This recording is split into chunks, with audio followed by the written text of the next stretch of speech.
Dreams get realized, yet some turn into nightmares. In a world where the past intertwines with the present, a new story begins.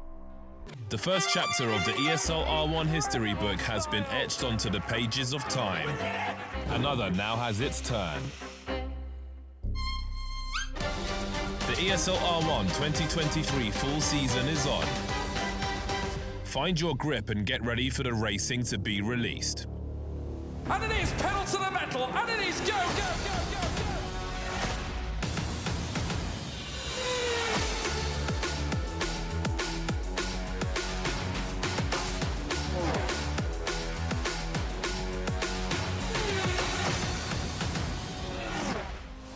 What is up, homies? It is time for the final round here at ESL R1 with the online rounds, of course, for full season nonetheless. Let me tell you all right now, I've had an incredibly busy day. Okay, today, team championship finishes, and then we have our final 24 drivers decided for our major taking place at DreamHack Winter. I also had a very important chat with a very prominent guest earlier on during today. And we have a brand new track being added. All of that taking place today. But before we dive into all of the specifics, George Morgan, get yourself in here right now and tell me how excited you are for the waistcoat as per usual, of course.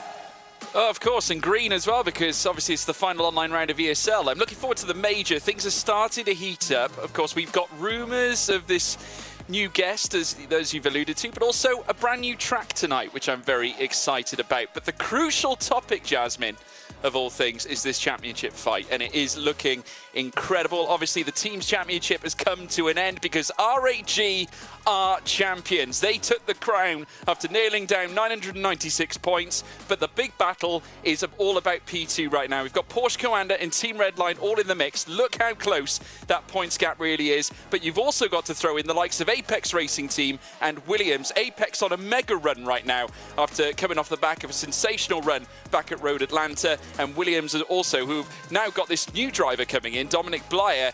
It's all very exciting, isn't it? Of course, massive congratulations are in order for the side of RAG. I'm a little bit triggered though that they didn't manage to get 1,000 points, but you know what? I'm diverting way too much off the course. I did mention at the start of the show I spoke to a very special guest, so without further ado, let's go ahead and hear some more from Roman Grosjean. Well, I want to give an incredibly warm welcome to a very special guest, none other than Roman Grosjean, the founder and president of RAG Esports, and also a French and Swiss IRL racing driver. Roman, firstly, welcome to the broadcast. I'm sure you're happy to be here. How's it been watching the team perform throughout the duration of ESL R1? Listen, it's been awesome. I've been watching the guys, I've been supporting them, and I can't thank them enough for all the work that they've put in and all the result that we got. So very excited, very happy. We started with that idea, and I know we're doing really good. So the guys have been amazing, and couldn't be more proud. Well, very big congratulations are in order because yourself and the team have managed to walk away with the victory in the team championship, and all 4 drivers have made it through to the major. What does this mean for you? It means a lot. I mean, we were very happy with Marcel clinching the driver championship the first time around, and now we get the team championship this time. We got everyone going to the major, which is a huge event for sim racing, for ourselves, for all the teams. We've had such a great competition out there with the best team around the world, and being able to come on top, that means a lot to me and to us. And I'll be watching the major as I'm watching every other race. Oh, that's amazing. And for the driver championship that we had last year, were you able to watch Marcel's victory back in Munich? Absolutely, yes. I was watching Marcel. I was supporting them. I was very proud of them. And sometimes myself, I try to go on Ren Sport and drive myself. And in case I go faster than them, they better hurry up. It has never happened, but I'm still trying. So, what are your thoughts on Ren Sport? Have you got a favourite track so far? Have you been enjoying it? I've really enjoyed driving, some of the tracks, and Marcel having shared that I stole his steering wheel setup, so I didn't have an excuse. I love Daytona because I raced there with Lamborghini. I love Hockenheim. It's really good memories from my Formula 3 European Championship there. There's been great tracks around the whole championship, Spa obviously being one of the best around the world. So it's really exciting to see more and more coming. The cars behave pretty well, and I was not spinning every corner at the beginning, which I felt was pretty realistic because that's normally not what I do. Well, what about moving on from here on out? What are your plans for next season? How do you keep up that improvement and growth amongst the team? Well, it's tough because we got to the top of the driver, we get to the top of the teams, and everyone is chasing us. But our faith in the boys, in drivers, in the manager, and everyone that we can keep up the good work. We do want to be part of the biggest championship around the world, and Rennsport and is being absolutely one of them right now. So we're very proud to be here, very happy to be here, and hopefully we can keep going and keep pushing and keep winning. Well, that's certainly going to be amazing to see the team performing at the major once again. Best of luck to you, and thank you so much for joining me. Thank you very much. Well, congratulations once again for the entire squad on the side of RAG, but our team championship is still not over, George. We have Apex and Williams both very much in contention for that sweet second place that Porsche Coanda have got for themselves. Considering the fact that Porsche Coanda last season finished in third, do you think Apex and Williams have what it takes to swipe that spot away from them? Well, anything can happen. I mean, Porsche Coanda currently sitting in second place, 777 points to their name. Redline very close behind as well. But you've got to factor in Apex Racing Team after the last performance at Road Atlanta. It was stellar. Jamie Fluke, you saw how the emotion pouring out of him after the final race. That's how much it really means to these guys. And with the likes of Elvis Rankin coming through, of course, this could be his last championship fight, obviously, in this championship. We'll have to wait and see what happens with his future. But this is what's up for grabs. And obviously, second place, 20,000 there on the line for second, and with 4 teams all chasing that prize, whilst first might be out the window, £20,000 sounds a lot better than 15, 12.5, or even 7.5. I gotta be honest with you, things are looking pretty darn good for the side of Apex and Williams, both teams having all 4 of their drivers through as well. We did mention at the start of the show, we have a new track once again, baby. We're heading into Daytona. So what can you tell me? Are we gonna see more contesting, more overtakes, and a lot more chaos? Well, while we're staying stateside, obviously since we last went to Road Atlanta, Daytona International Speedway has a vastly different elevation. Of course, they do have slightly raised elements coming through the front stretch that's heading through the start-finish line in towards turns 8 and 9. But then when you're at turns 8 and 9, 18 degrees becomes 31 degrees of elevation. That is consistent as well on the other side of the circuit at turns 12 and 13, but the rest of it is flat. And with so many variances in some of the corners, especially in the first sector, the drivers are going to be really put to the test here, and I would not be surprised to see so many overtakes. We saw loads during the knockout phase because you can get the slipstream down that back straight and also on the front straight and also in the first sector as well in many ways. It will be an overtake fest, which makes the races all the more exciting. Well, what better way to find out more about Daytona than from the drivers themselves, and more specifically, our previous round winner, Jamie Fluke. Hi guys, Jamie Fluke here for Apex Racing Team, and today we're going to take a look at the brand new addition to Rennsport and to the ESL grid, which is Daytona International Speedway. So yeah, let's get stuck in. Yeah, so actually the run to the line to begin with, and then the run down in towards turn 1. It'll be a key place for overtaking. We've got such a run from the final corner all the way down, and there's multiple lines that we can take through here. You can take it quite tight or run it out quite wide and then tuck it back in, so there'll be a lot of side-by-side activity through here, and the track sort of falls away on the outside, so we'll see some cars maybe getting pushed wide here, and then it all funnels up quite nicely through turn 2 and then opens back up again coming into the International Horseshoe. So expect a lot of side-by-side action, some big moves up the inside here as well. Then coming towards turn 4, the kink or the dog leg, which should be able to be taken flat, but maybe not if you're on the outside side by side, and then immediately hard onto the brakes for the west horseshoe of turn 5. Quite a tricky corner to get right, very difficult to get the power down cleanly on the way out here. We don't want to use too much of the curve there on the way out, and then hard over to the right hand side for turn 6. turn 7, which leads ourselves back onto the banking. There's a big bump there on exit, which we need to negotiate. And if you get that wrong, the car behind will certainly get a run, leaning all the way through NASCAR turn 2 here. You know, there might be some big moves coming into the bus stop chicane here, brake sort of at the one board there. Picking up all of our apexes here. 1, 2, 3, and 4. Just be careful about the off track on the way out there. From here, then it'll be a long run to the line. In the race, it'll be so fascinating to see whether we get some big moves, 2 and 3 wide coming to the line to finish the race. So it promises to be quite exciting. But for the final round of ESL R1, we go to Daytona, and it should be a lot of fun. Well, there we have it. Jamie Fluke has promised us excitement in this race. The real question is, which cars do we think are really going to thrive over in Daytona, George? Well, I think based on what we saw in the knockouts, Mercedes definitely have the upper hand. We're seeing really well-improved performances from the likes of Bono House, who has really struggled in recent rounds, not to mention the Apex Racing team off the back of Road Atlanta, once again seeing drivers filter their way into the narrower stages. I mean, again, it's looking really prominent for them. And I think naturally it will be a contest. Again, another track late in the day, last minute in the championship. It will throw up some thrills and spills for sure. Well, you know what, Lewis, Mr. McGlade Hello. himself, we heard from Jamie Fluke that there's going to be a lot of side-by-side action. So what can you tell me about how the knockout stages went? Yeah, there was a certain amount of that. There was plenty up towards the line. We saw plenty of 2 and 3 wide. I think one of the major talking points from yesterday was this team here. They finished at first and second. They absolutely dominated yesterday when it came to their results. And I wonder if they're going to be the team to beat today. We'll take a look at some of the highlights from yesterday. We can kind of get a vibe of this crazy action going around. You had this will happen a few times going down into turn 1. Door slightly opens up as you run a little bit wider. Dane Warren went for it. Max Benneker said absolutely not and threw him straight into the wall of the pit exit.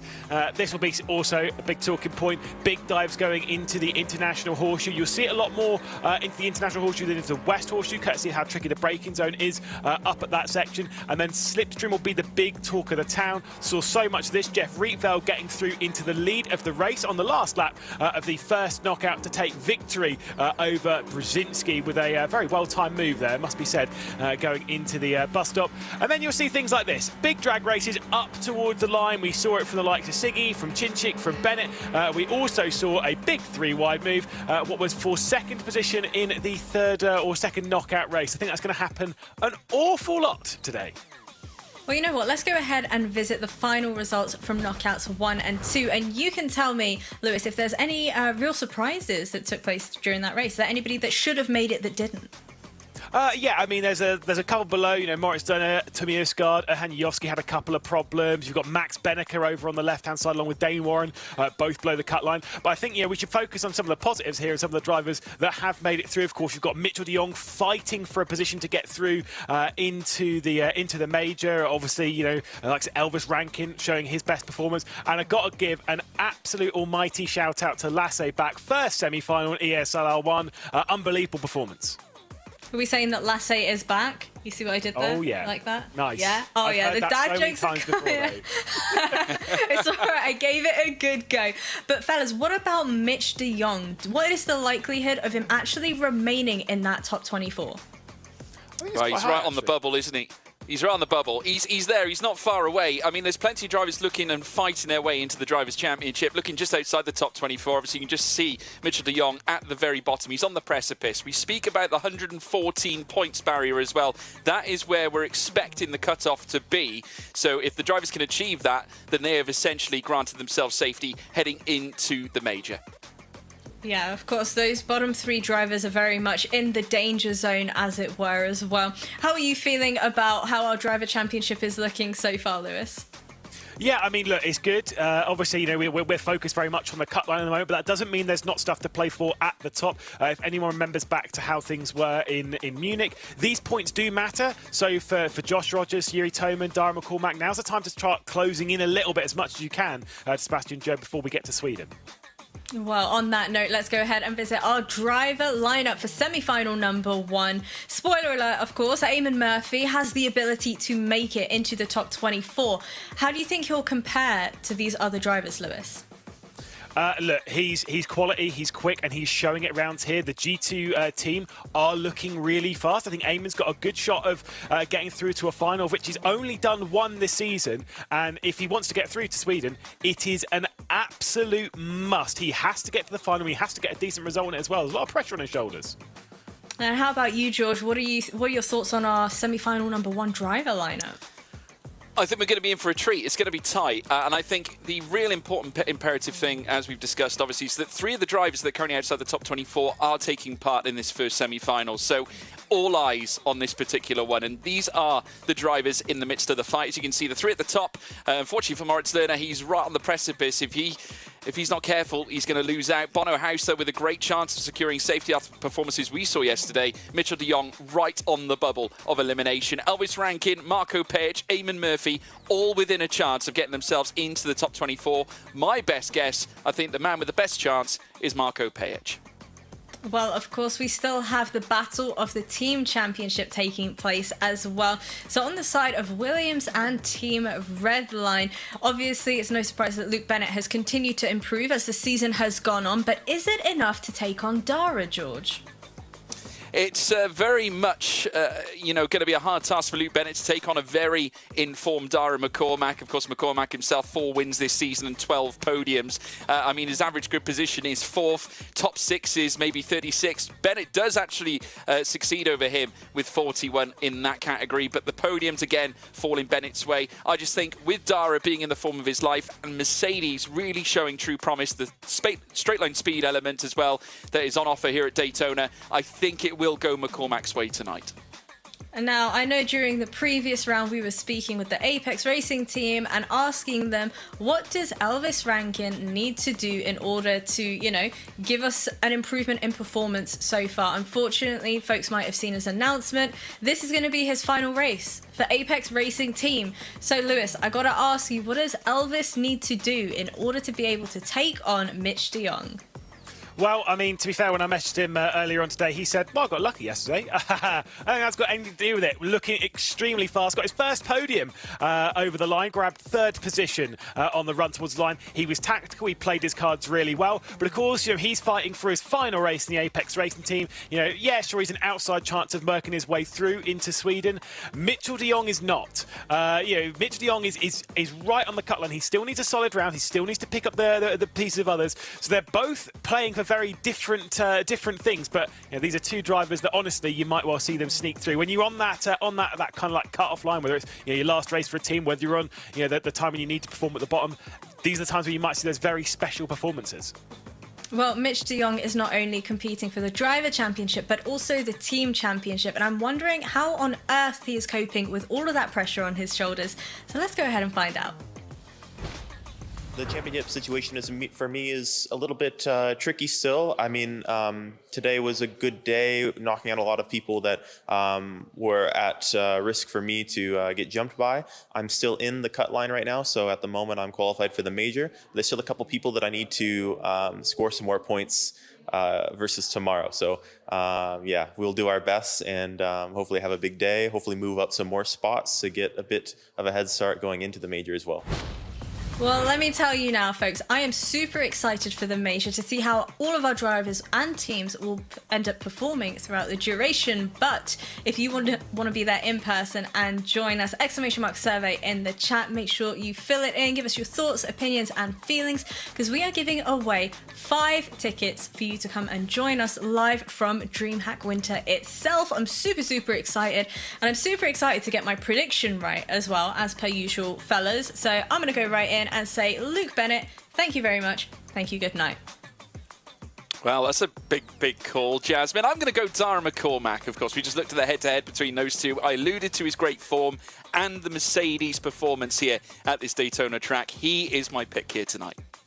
And as you can see, I'm joined by these 3 at the bottom of the page. I'm the least attractive of all of us, but that's fine. I'm going to go with Kevin Ellis Jr. I think, the Mercedes is getting stronger. I think he's looking strong. I think the car's looking strong around here. And, of course, let's look back at Road Atlanta when he grabbed 3rd on the road behind his teammate, Jamie Fluke, who went on to take the victory. I think this could be Kevin Ellis Jr.'s race.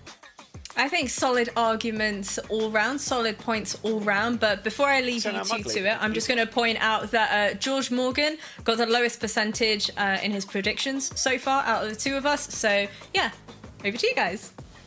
Oh dear. Well, yeah, no, I'm going to bring that up an awful lot because I won our little predictor from yesterday. Again, we like having these little predictions and stuff. So whilst we've had ours, let us know who you think is going to be going through, who you think is going to win. Maybe even give us the 6 drivers that you think is going to be going through. I've already got George's here. I'm pretty sure they might be quite wrong. You've obviously got very scared here, George, because I can see for the second semi-final you basically copied me. That's fine.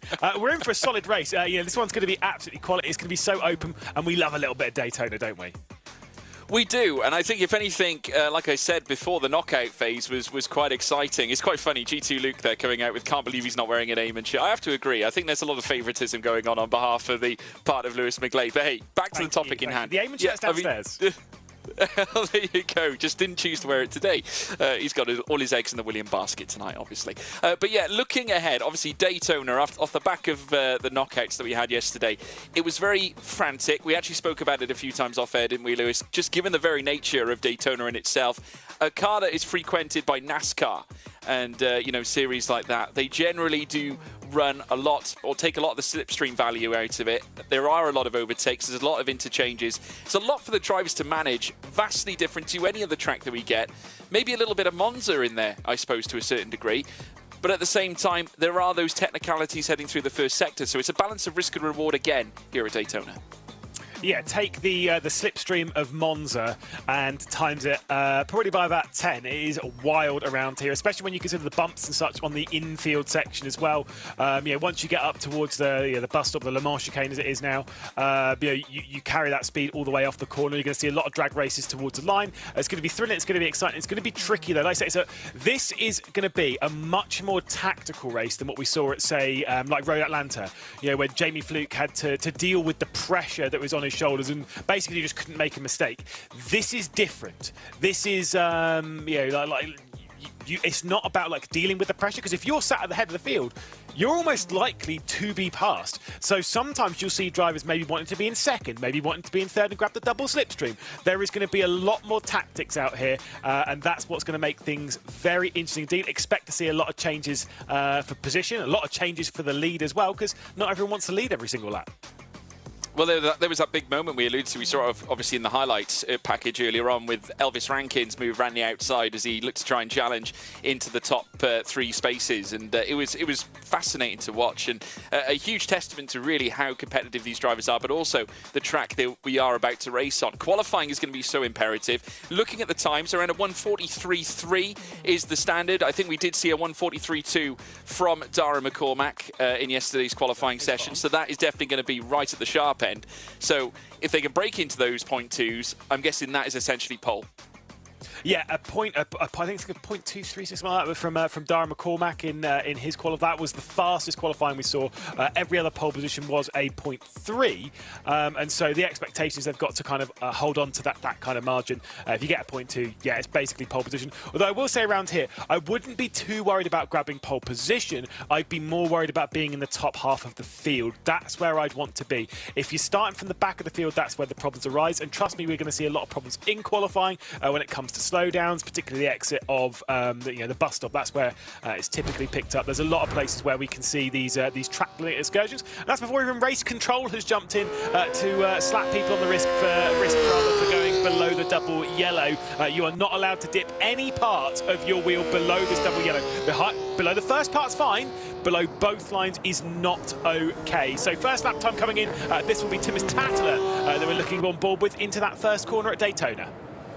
Yeah, absolutely, making his way through the first sector now out of turns 1 and 2. He's got the Rodriguez International Horseshoe coming up next as well. Now, going back to those double yellow lines, it has been a bone of contention in sim racing for quite some time, and obviously the rules being set, the standard has been set down, laid down for these drivers as they make their way around this circuit. First of all, though, Thomas Tattler, the first to try and notch together something special here this time around. Obviously, heroic, not necessarily well represented in the top 24. But Thomas Tatler looking to pull together perhaps a stellar result to close out their online rounds here this time around. But look how daring he is, even rubbing onto the grass at that point, Lewis. Let us know in the live chat as well, folks. Who are you picking for pole position here in semi-final 1?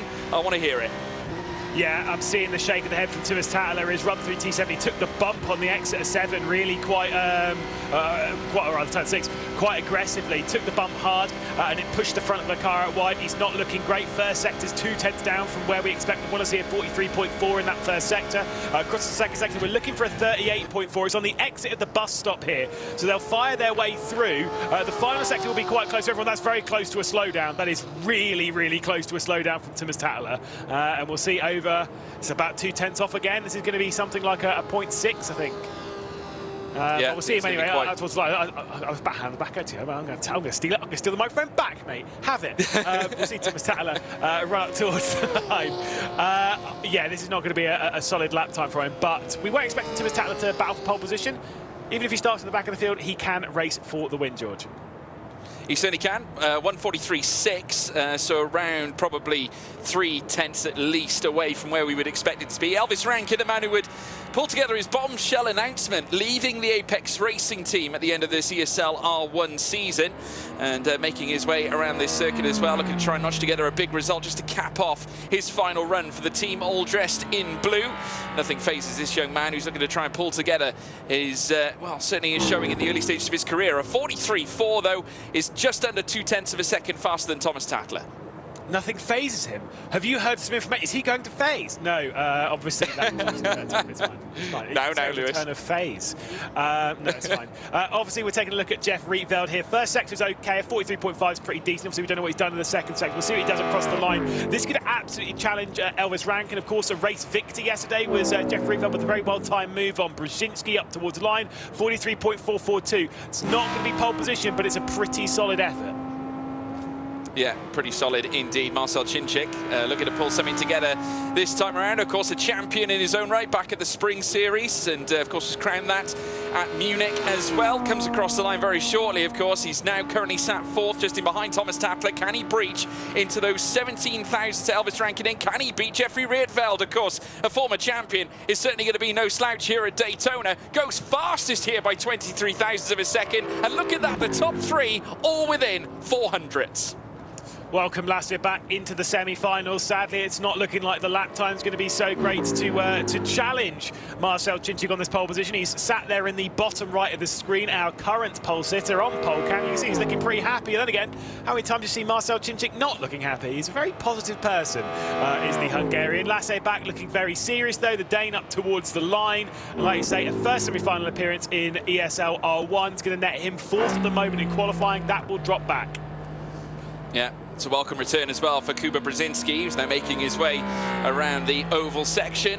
And we'll be looking to try and launch a charge heading down the long straight as well. We spoke about the Mercedes potential around this very circuit. They certainly showed off how stunning the car was around this very circuit. Now we'll get to see that from Jakub Brzezinski's point of view as he makes his way through this next left-hander. Of course, keeping it in touch with the lines on the left-hand side. And he does go fast instead of Marcel Chinchik by 19 thousandths of a second. Incredible. Eamon Murphy's got his only fan sat right there, but he's got to slow down. So he's going to be starting from the rear of the field, sadly, for Eamon Murphy. He was actually very impressive yesterday, finished in 6th position in that qualifying session. You can see he's not really, doesn't he look too bothered, to be perfectly honest. You can see by the red check, though, next to his name, there is a slowdown. I think it was just on the exit of the bus. That's why his second sector was a bit slower, and obviously that's going to carry all the way to the line. Going to drop him 3 seconds off of the pole and right at the rear of the field.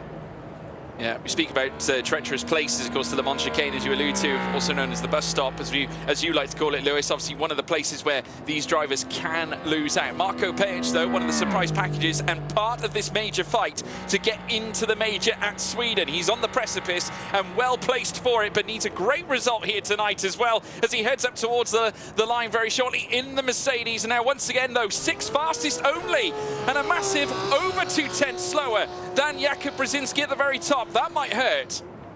Look at the top right and Mitchell de Jong's name, 24th in the standings. He is the one on the line. He must get some decent results. You know, it doesn't need to be wins or whatever, just some decent points onto the board, and he'll be working his way through into Yongshiping. That's first and second sector. It's about a couple of tenths off of where we expect.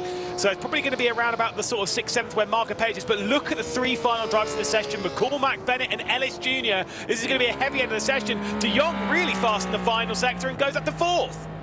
That's a great time for Mitchell de Jong, and now we've got Dara McCormack, who of course leads the points, shall we say, in this particular group of cars. He's just saw his teammate Jakub Brzezinski go fastest of all earlier on. Can he typify the scale in his favour? 43.4 in the first sector is right where he needs to be as well. 38.4 is okay as well. Coming up towards the line now, very shortly in the blue and white. Mercedes goes fastest. It's a double Williams representation on the front row of the grid, and he's got nearly 2 tenths faster than his teammate Jakub Brzezinski. That is mind-blowing. Yeah, you want to hear the point that Dara McCormack might have broken his qualifying duck this season. It's been causing him so many problems. That is the fastest lap we've seen at Daytona over all the qualifying sessions thus far. He set the fastest lap yesterday and done it again today, 43.207. I think we might see a 0.1 by the end of the day as Bennett comes up towards the line. Is it going to be this lap? The answer to the question is no, but he does get onto the front row of the grid. One more time left to come, and it's Kevin Ellis Jr. Yeah, Kevin Ellis Jr., who was sensational back at Road Atlanta as well. His teammate would go on to take the final victory at the end of that round 2. So big chance here for Apex Racing to build on what has been a very, very positive end to the online rounds of the championship here. So he heads up towards the line. Will he make it a Mercedes again on the front row? We'll have to wait and see as he now looks to cross the line.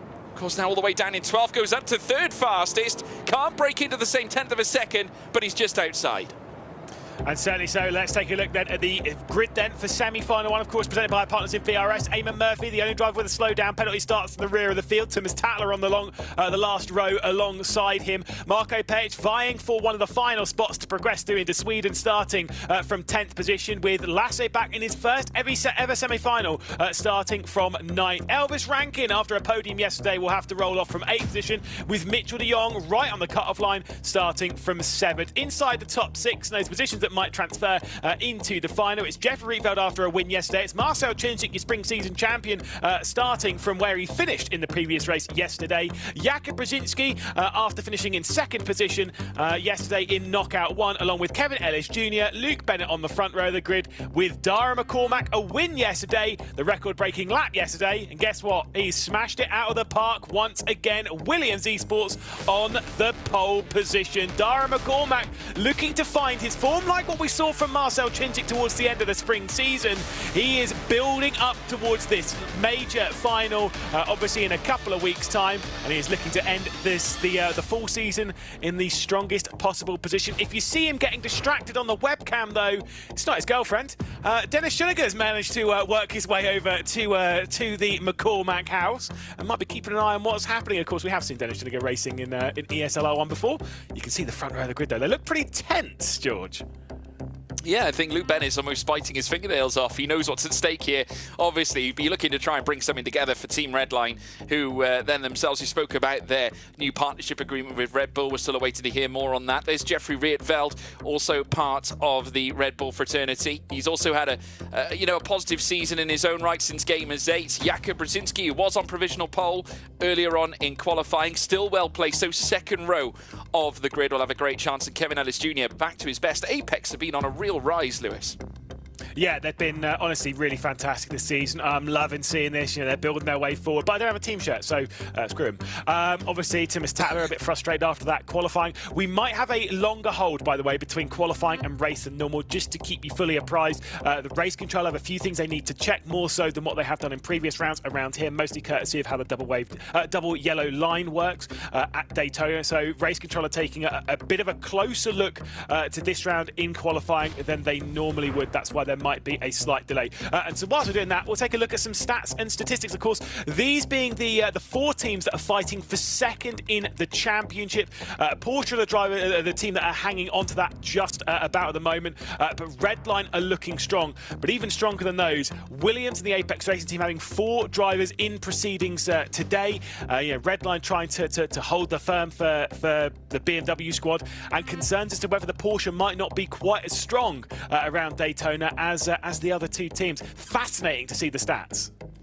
It is, and I think it goes to show that while Williams haven't necessarily pulled together as a whole team the great stack of results that they have pulled together recently, obviously Darren McCormack has been someone who has spearheaded that front. 4 wins and 12 podiums, as I alluded to earlier on in the show. But total points now, 715. Only 2 points behind that of ART, and not far away from Porsche either on 777. So just goes to show how close that battle for second place in the championship really is. But you've got to give credit to Williams. They are on the move. But you know what I find fascinating about this? Look at that last column. Redline, Apex Racing Team and Williams all have round wins. Of course, for Redline it was Kevin Siggy. For the Apex Racing Team it was Jamie Fluke just a week ago. And for Williams it was Nikodem Wisniewski a bit earlier on in the season. Porsche, despite having Josh Rogers 2 round wins to his name last season, zero to their name. And despite having 12% of victories, that obviously accounts for the semi-finals and the knockouts. And they've won 12% of the races, which is up there with Redline, but no final victories. It's very bizarre. Yeah, it is very bizarre. And when you look at the likes of Josh Rogers, who has been in most final races of every single round near enough, the only one technically missing out on, I believe, is Hockenheimring earlier on in the season. But since then, he's clubbed together a massive number of wins himself. 6 he's recorded so far, with 13 podiums to his locker. So it's almost criminal that he himself hasn't managed to achieve a final win here in this full season run. But you've got so many sharks in the water these days. And as time goes on, and since Katowice, Lewis, we've been taking, a huge road in development for many of these drivers. If you revert back to when we were at Katowice, they've all come a long way since then, and the competitive levels have just taken a sheer rise, and all of them have had to really dig deep, practice their guts out, and literally give everything they can for their respective teams. And some teams have even made some subtle driver changes here and there as well. Yeah, so we've got some news, by the way, from Race Control. I said they were taking a bit of a closer look in qualifying. This man here might be a little more disappointed. He'll be starting from the rear of the field. He's not the only one, though, sent towards the back. Couple of big heavy hitters. Spring season champion Marcel Cinchik will be sent to the rear of the field, along with, sorry, mate, my pick, Kevin Ellis Jr. I don't believe in the commentator's curse. You did it to yourself, mate. He'll be starting from third to last. So he'll be starting from 10th position on the grid. So we'll be dropping to the rear. I think whilst we're talking about this, let's talk about one of the most important switches that we've got for this round. Counter to how we normally have rounds, they're almost always standing starts. Not this time, George. No, we're making a bit of a change-up. We're going to be having a rolling start here at Daytona tonight, which obviously I would argue is more frequented in GT3 racing anyway. So it's probably something that these drivers are more used to, Lewis. Yeah, it's kind of one of those ones when we're doing standing starts. When we're doing the start of the season, everything. We were very much the oddity. If you don't really know much about motorsport, GT3 racing, hi Mitchell, a bit smarter towards the camera. If you don't know much about GT3 racing, obviously you commentate on it yourself, George, I've seen my fair share. It is pretty much always, and I say pretty much always, I mean it is literally always a rolling start. So they come up towards the line at a certain speed and then they accelerate from that, rather than a standing start, which is what we have seen in ESL R1. So it's a nice change. It's something slightly different, but it is exciting. God, imagine what's going through his head at the moment. Last race. Oh, I mean, Apex Racing Team potentially.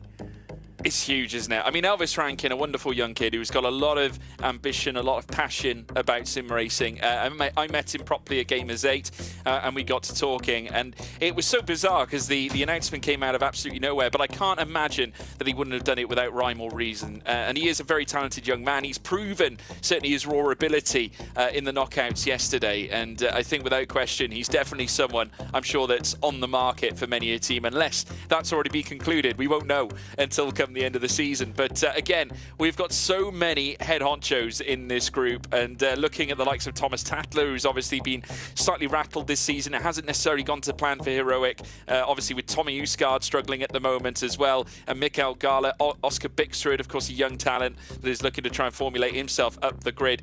They've only had one win so far this season. That was Tommy Usgaard back in the quarterfinals back at Spa-Francorchamps. So they would love to have a big result here tonight.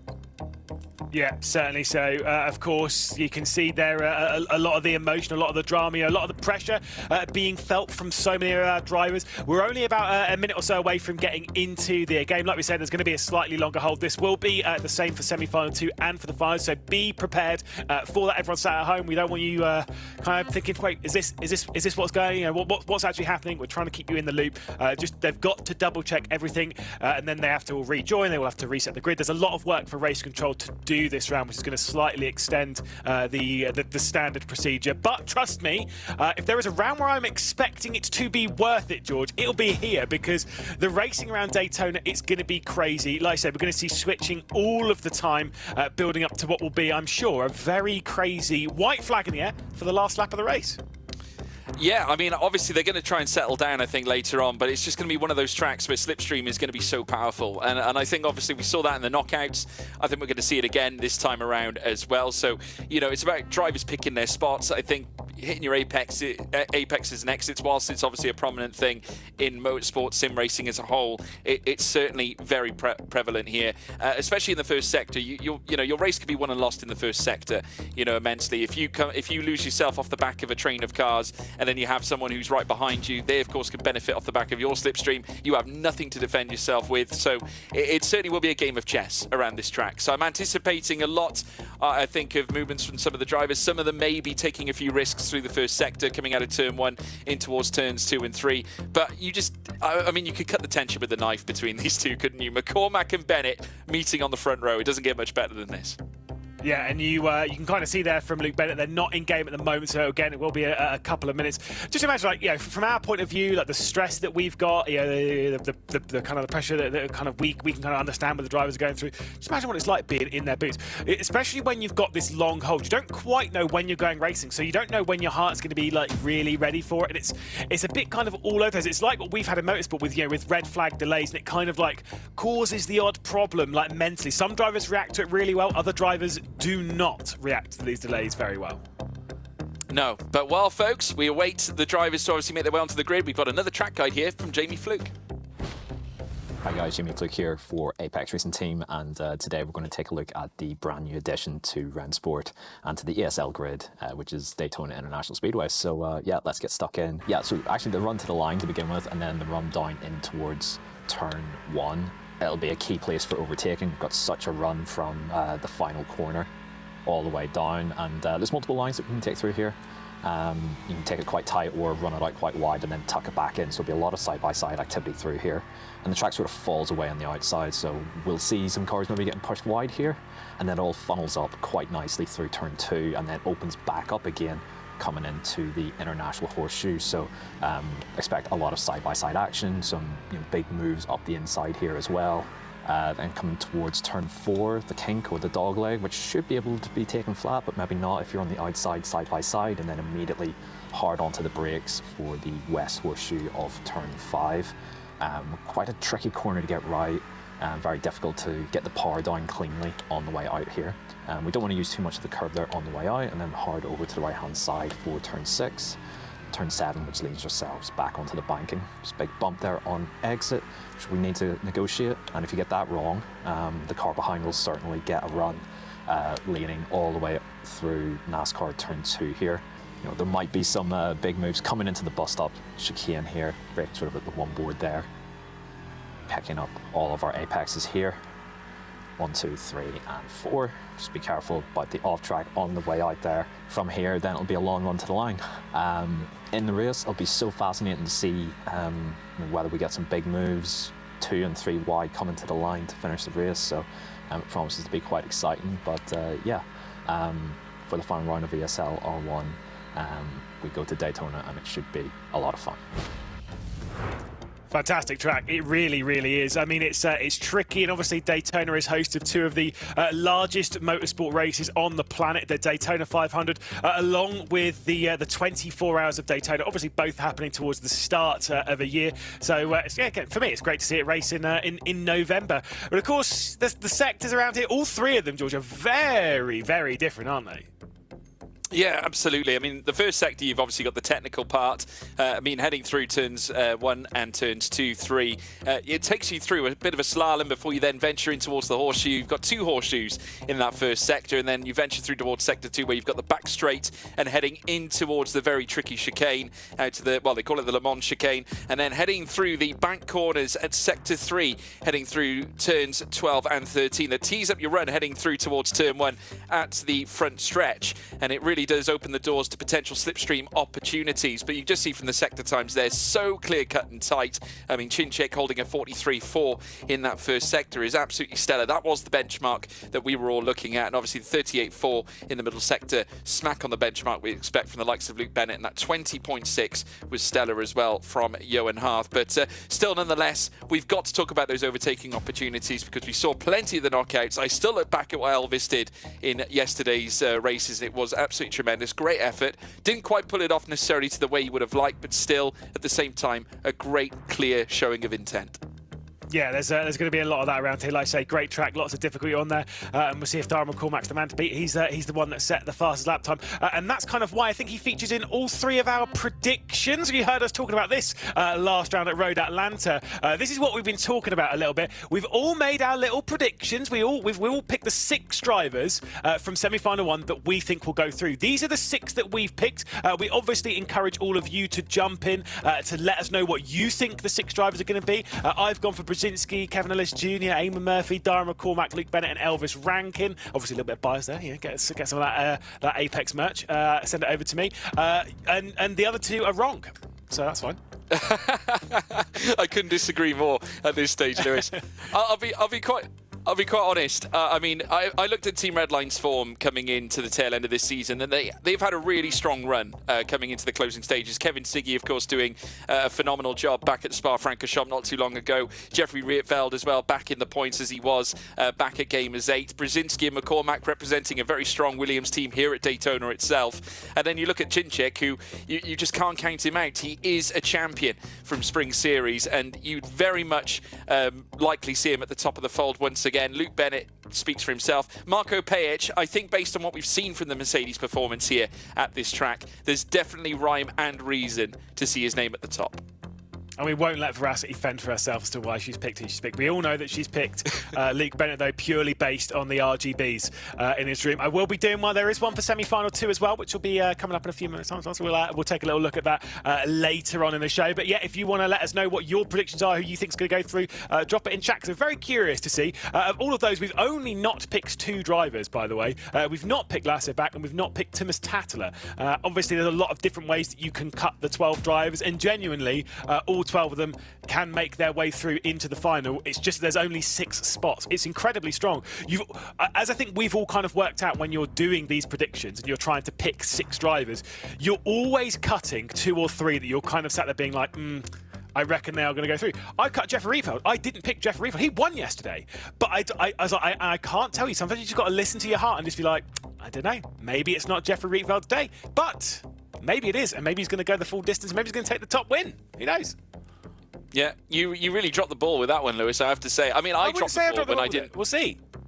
Well, I didn't drop the... I dropped the ball when I didn't pick Marco Pejic in the knockouts, and I paid the price for that, because I did not truly believe he could do it. But he did, and he proved me wrong. So, I mean, Pejic... We've got 3 drivers here, Lewis, that are obviously the key ones to watch. Eamon Murphy, Marco Pejic, Elvis Rankin, all 3 in this semi-final, looking to lift themselves outside, well, from outside the top 24, because currently the way it's going, they won't be going through to Sweden, but they're right on the precipice of achieving big things in this championship. this first semi-final race doesn't get much bigger than this, and with obviously everything on the line here, the money that's at stake in the team's championship, not only that, the amount they could potentially win in terms of their own drivers' championship quest as well, is so vital that they can qualify and make their way through to the DreamHack Major. It's going to be absolutely outrageous, and obviously we've got many talents here that have already performed at the highest level, have won big championships, but others, young pretenders, looking to come and join the fold.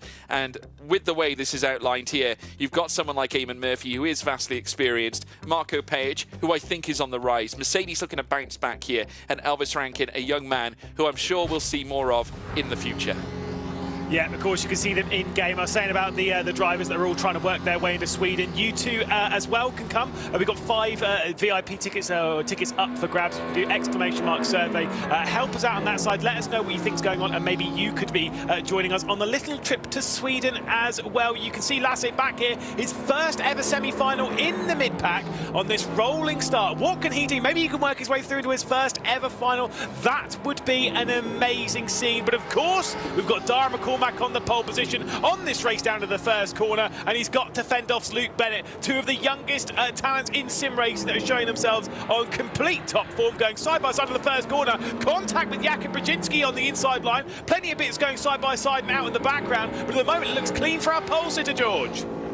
It certainly does. Dara McCormack looking mean-spirited here at the very start of this race at Daytona. The first time we've hit pedal to the metal here in semi-final action here at this very circuit, as now we see the cars make their way through the middle part of this track. Elvis Rankin now bursting his way through, trying to find a way past Mitchell de Jong, obviously looking to lofty himself in the points. 2 of the drivers that are in the fold to try and get into the top 24. Thomas Tatler as well, going side by side with Marco Page, and Kevin Ellis Jr. in the mix as well, also looking in behind Marco Page, trying to dare himself down the inside of some of these cars. Marcel Cinchik, who needs to try and fight back, currently stagnant, down in 11th place, just ahead of Eamon Murphy.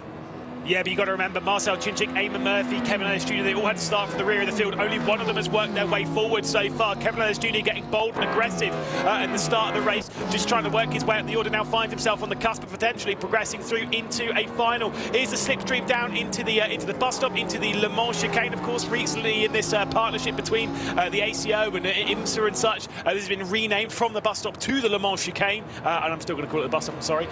Dara McCormack, though, leading. Bennett Brzezinski could help his teammate out here with a little bit of a pass. They are not allowed to bump draft, I'll say that though. Yep, not allowed to bump draft, but nonetheless he'll make use of the slipstream around the outside here from Jakub Brzezinski, but also getting the tow here will be Luke Bennett, who, whilst he was on the defensive, is now on the attack as they head through the first sector. Wheel to wheel again. McCormack trying to force off the BMW, and as he does so, they're going to remain wheel to wheel through the entirety of the first sector, at least for now. Luke Bennett forcefully trying to attack the Irishman, who goes defensive down the inside once again, trying to, well, keep him at bay here. Redline obviously see themselves with a great opportunity here, with Bennett trying to lofty his hopes straight into the path of P1 as they make their way in towards the next left-hander once again. Sector 2 proper will come soon, but McCormack forcing off the danger, and now Brzezinski coming back into the fight. This is brave and aggressive from Luke Bennett straight away. You don't typically see too much side-by-side to the kink, into that dog leg. The left-hander in the middle of that first sector, and I'm pretty sure we'll see a lot of that towards the end of the races and even in the final. But lap 2 of a 9-lap race, you don't typically see it. Look at the inside line, the tighter line being taken from Dara McCormack at the moment. It's Williams, red line, Williams, red line, and then everyone else. They're all fighting over the pieces behind. But look at the gaps. We're talking only 3-4 tenths between here, the largest gaps we've got on the grid. That's how this race is going to progress. Let's see if Bennett's going to go for it as we look backwards from Dara McCormack. He was not going through on that occasion. He was able to just sit in second place because I think he wants to move down into T1 rather than into the bus stop, George. Yeah, the constant correction, as you just see on Luke Bennett's webcam, as he looks to make his way through the first sector and heading now in towards this in-swinging oval section, which will now see them make their way round again this very circuit. Daytona, of course, the host of many a great championship, including the likes of the the NASCAR championships as well as the IMSA championships as well. Darren McCormack there. We take a look at our race leader, a little look there from Luke Bennett as we make our way around on lap 3 of 9 this time around. Heading through turns 1 and turns 2. They'll then make their way down through towards the Rodriguez International Horseshoe again. And you can then see as well the Apex Racing Team cars right and bunched together. Of course, Kevin Ellis Jr. lofting himself higher than Lasse Back, but Back taking exception to it. And now looking to try and launch a charge in the BMW. Can't quite pull it off. But again, great tenacity on display on his first semi-final visit. The only problem, though, for Kevin Ellis Jr. is the person who's got to fight next. Well, it's not a rando. It's not Lasse Back. It's his teammate. It's Elvis Rankin, last race for the Apex Racing team. Potentially could have one more in him if he's brave and manages to work his way through into a final. But he might have to fend off his teammate in doing so. To be fair, though, from this, what I'm seeing at the moment, realistically, we could see 2 Williams, 2 Red Lines, and 2 Apex Racing Team cars moving their way through, because the way Kevin Ellis Jr. has cut his way through the field, and knowing the straight line speed of that Merc, maybe Mitchell de Jong's going to be on the back foot here, but we know how talented he is. Let's see the move. Yeah, absolutely. We see the 2 Mercedes close together now. Let's see if Kevin Ellis Jr. does plumb for the overtake. Decides not to. Maybe helping Elvis out a little bit here, because obviously more Apex Racing Team cars into the top 24, the merrier. And Mitchell de Jong also under threat, because Elvis Rankin is right behind him here. So Elvis knows exactly what this could mean. And Kevin Ellis Jr. wouldn't hesitate or wouldn't think twice about making a move on Mitchell de Jong in his own right. But de Jong now haunting the back of Jeffrey Rietveld now. The gap coming in to within 1/10 of a second. He could yet give him or grant himself more safety here in the top 5 by moving himself up into 4th place. But Rietveld now sticking to the inside, trying to subjugate the danger. Lap 4 of 9 this time around. Rietveld doing well as McCormack and Bennett come together again through the first sector. This is something similar to what we saw earlier on. Brzezinski as well in the fight. Bennett this time trying to force it. Rietveld comes in too. So it's a question here of whether 2 Redline cars can squeeze through 2 Williams cars. They go wheel to wheel through the first sector again, and it's still Redline and Williams buckled together still as they venture through now through turns 3 and 4, soon to be 5 and 6. Another horseshoe to come. Inside line for Luke Bennett. Brilliant move indeed from him. And now Polax is his way into P1. But look at behind there, Jeffrey Rietveld with a stormer as he looks to breeze past Jakub Brzezinski. What a fight between 2 spirited teams here in ESL R1. Thing is, though, it would be very silly if they get involved in an instant right now. They know that holding on to the race lead or whatever just doesn't matter at the moment. It just really doesn't matter unless you're able to break away. Whether you're 1st, 2nd, 3rd, 4th, you're just trying to move your way up the line bit by bit. Bit of contact there for Brzezinski has actually opened the door for Rietveld to be passed by Mitchell de Jong and maybe even Elvis Rankin as well as they work their way towards the bus stop. Onto the brakes a bit earlier. I think Elvis Rankin lifted out. They did not want to risk it side by side. He's focused on trying to get himself into that top 6, which he currently holds on to. Kevin Ellis Jr. with the fastest lap of the race. This is going to be how this racing is going to happen all of the time through the race. Like we're always saying, sometimes if maybe we're not getting super excited at this point, unless they're good moves like what we saw from Luke Bennett. The reason being is because this is all a tactical game. It's a positional game. Did you see what Mitchell de Jong did a lap ago? And watch him do it now. He's driven off of the bus stop. He is plenty fast enough. He doesn't want to pass Jakub Brzezinski. Yes, it's going to allow Jeffrey Rietveld to maybe give it a go into T1, but he doesn't want to work his way forward right now. He is playing the longer game in this race. If he's 4th, 5th, 6th, doesn't really matter right now. It's about where you are on that 9th and final lap of the race as de Jong hangs on to 4th. Yeah, certainly a close fight. And the twin-headed serpent, one being make the move, one being defend the move, is currently being at play here. Game of chess in amongst these characters here in the top 5. Mitchell de Jong currently sat in 4th now, past Jeffrey Rietveld, who's got Elvis Rankin for company too. Obviously knows that he needs to try and lofty his hopes higher and higher because they need more points. And Elvis wants more points as well to solidify a potential place in Sweden. Of course, he's one of the rank outsiders to achieve that.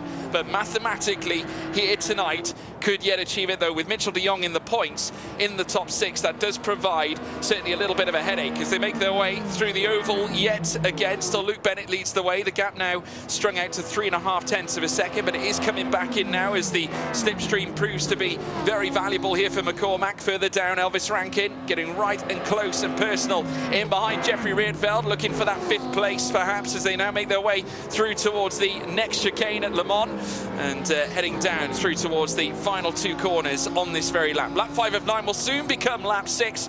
Bennett in control. Certainly so. He's got a 3/10 margin over Darren McCormack. Wonder if McCormack would be as I would say desperate, but as wanting to get through at the moment. Or maybe he'll breathe out of the throttle, hang on to second position. We're looking at the fight, though, for those all-important transfer spots. I think McCormack has certainly gone for it with a little bit of assistance from his teammates. They've now dropped back into second and third. We'll make that almost first and second. Big out wide goes Jakub Brzezinski. Out wide as well goes Darren McCormack, trying to once again give the slipstream to his teammate. Plenty of side-by-side in the background as Marcel Czincik's trying to get past Thomas Tattler for 9th. Look at the inside look coming in from Brzezinski. Risky move as there's 3 wide coming straight back over the nose of Rietveld. Was Rietveld rather on Ellis Jr. That was a bit dicey. Very dicey indeed. It's still wheel-to-wheel still, and look at Mitchell de Jong in behind too. Might spy further opportunities in his own right. Elvis Rankin also looking for a big move as well. Looks around the outside here on Jeffrey Rietveld now, and this looks very promising here for the young man if he can hold it together. Contact, and he's on the grass. Oh no! I tell you what, he just got squeezed out last minute. He ran out of track, ran out of road, onto the grass, and forfeited a series of places. That could be the end of his championship.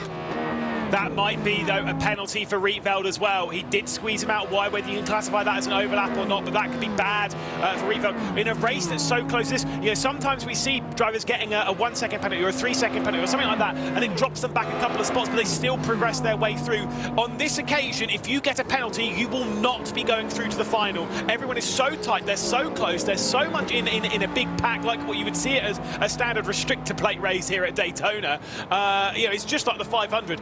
If you get a penalty, you will not be moving through unless you get unbelievably lucky. So Rietveld might cop a whack for that, but again, we only saw it from one angle, we only saw it slightly, so we'll have to wait and see on that one. Lassiter back now finds himself inside the top 6. Oh, wait a second, I think he might not be in a second. Yeah, well, the mission now pivoting clear here for Apex Racing Team. Kevin Ellis Jr. trying to sell the dummy around the outside. Oh, he's looking to try and make the move here on Lassie. Back. Oh, the 2 cars have gone off. No, that's Czincik and Rankin again. They've come together. Of course, this time around, Rankin coming together this time with Marcel Czincik as opposed to Jeffrey Rietveld. And in all of this, Kevin Ellis Jr., who is now fighting, or was fighting with Lassie back with Jeffrey Rietveld, a massive moment that has surely finished the championship for Elvis Rankin.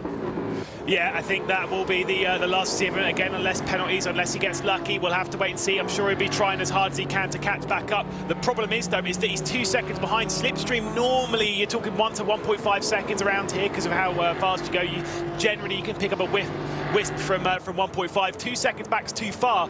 When you're in the pack, you actually go faster than when you go by yourself. Courtesy of slipstream, will switch positions and stuff. You generally go faster, which could mean that unless Elvis Rankin puts together some of the most incredible laps, he will not be catching the rear of this field. And we are talking about the fight between Lasseback, between Jeff Rietveld, between Kevin Ellis Jr. as to those who are going to go through into the final this evening.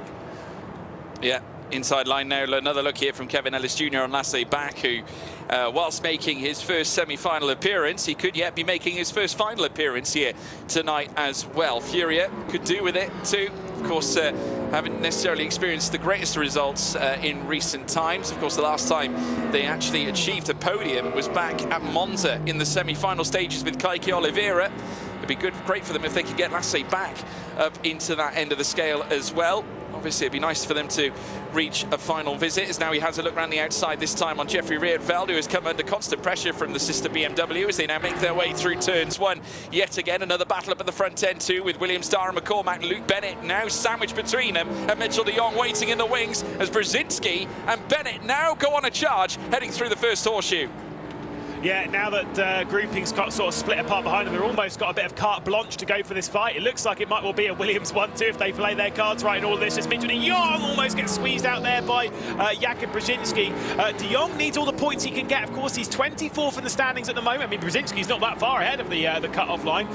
If they're scoring decent points in here, that will make all the difference. Let's take a look at what happened. Marcel Czincik straight down the inside. That's a silly move for our spring season champion, got to be said. Yeah, I think definitely a bit overzealous heading down the inside through the first few corners, and I think he will be punished for it without any shadow of a doubt. Of course, we've got Adrian on the job of race director here at ESL R1, and has been so for quite some time, and I would have thought he would have frowned a little bit at that one, as now we see the 2 leaders, the Williams cars currently in tow, 1 and 2, with Mitchell de Jong now up into 3rd after that very opportunistic move against Luke Bennett, who is now reduced to 4th place. They make their way through the slalom section, coming through the Le Mans chicane, and on the outside of turn 11 now, Kevin Ellis Jr. running a little wider, so we can now see them looking to race around this oval section. He's crawling all over the back of Lasse back as well. Elvis Rankin losing time as well, 3 seconds the gap. Lasse Back just received a penalty as well. That red check next to his name, that'll be for track limit excursions. That's not a slowdown in the race. That will be a time penalty. Could open the door for Elvis Rankin to potentially make his way through here. Who knows? Kevin Ellis Jr. will work his way through into 6th. As I say, that's because, I don't mind, I was thinking of another thing. Elvis Rankin probably won't make his way through. It depends on the penalty for Rietveld if he gets one. But that penalty for Lasse Back is probably going to drop him back anyway. This is looking like a tight fight once again. Race victory, Dara McCormack, Brzezinski, De Jong and Bennett in the fight. Yeah, 2 Williams is currently up at the front end, and we are on the final lap of the race, so this is a very key fight here at this point. Obviously, if these drivers want to try and battle it out for a race win, Mitchell de Jong would absolutely love that for his accolades this season. He hasn't had it easy, and obviously this time around looking to perhaps attribute himself with a fantastic result. If he does claim a podium here today, it'll be the first time he's achieved one this season, which is absolutely baffling for a driver of his caliber in sim racing, still to yet achieve a podium here in ESL R1 winter season. Absolutely sensational. Making his way around the curved oval now. It's still McCormack out in front. Brzezinski holding firm in 2nd place. A perfect race so far for the Williams team. Yeah, I said they were the team to beat. You know, they finished 1st and 2nd with all 4 of their drivers yesterday, including a new driver that we'll talk about in the next race, Don Blyer, who'll be making his debut in the semi-final, which is just an incredible performance. They look like the team to beat, and right now it is their lead man taking them off of the bus stop. It is Dara McCormack leading 4/10 of a second, but watch the slipstream. Here we go. Who is going to finish in 2nd place? Who's going to finish in 3rd? Who's going to win? Because Brzezinski might have to back out of the throttle here a bit to not overtake his teammate. Maybe he's just going to go for it. Who knows? McCormack's coming up towards the line for semi-final, race number 1. There's the slipstream taking full effect. It's a drag race to it. It's going to be so close between the pair of them. It is Brzezinski at the line by 7,000 of a second, then De Jong and Bennett. It is so close between the top 4. We're preparing for it to be McCormack, but I think it was Brzezinski over the line. Either way, it's a Williams esports driver, and they have been absolutely incredible so far this round. There's a look at Brzezinski again. Right, round of applause for them. What an incredible performance, George. They played the cards right in that race and got themselves a 1-2. Well, we speak about the constant chess game. Of course, the wall of Williams put up to test, put up to task on the final lap. Brzezinski and McCormack held firm, and they celebrate a 1-2 at Daytona. Doesn't get much better than that, does it, Lewis? Yeah, certainly not. Like you say, it's super exciting up towards the top, and I'm sure Race Control have a fair amount to look at from there. So we'll hold fire on all the standings, but we'll take a little look at highlights from one of our drivers who might well have been knocked out from all of this. Elvis Rankin. Wow, was he having quite a race. You know, see how he pieced his way through it. Obviously, you know, the race down to the first corner is always a little sketchy, it's always a little tight, it's always a little twisty. You see Marcel Cinchik running out wide. See Lasse Back on the inside. A couple of pinches here and there from the rest of the field, and seeing this drone shot run our way down towards the international horseshoe. Now that's what I would call a money shot. Again, brilliant stuff from our partners in RaceSpot, bringing us all this in-game footage and whipping out the drone shots.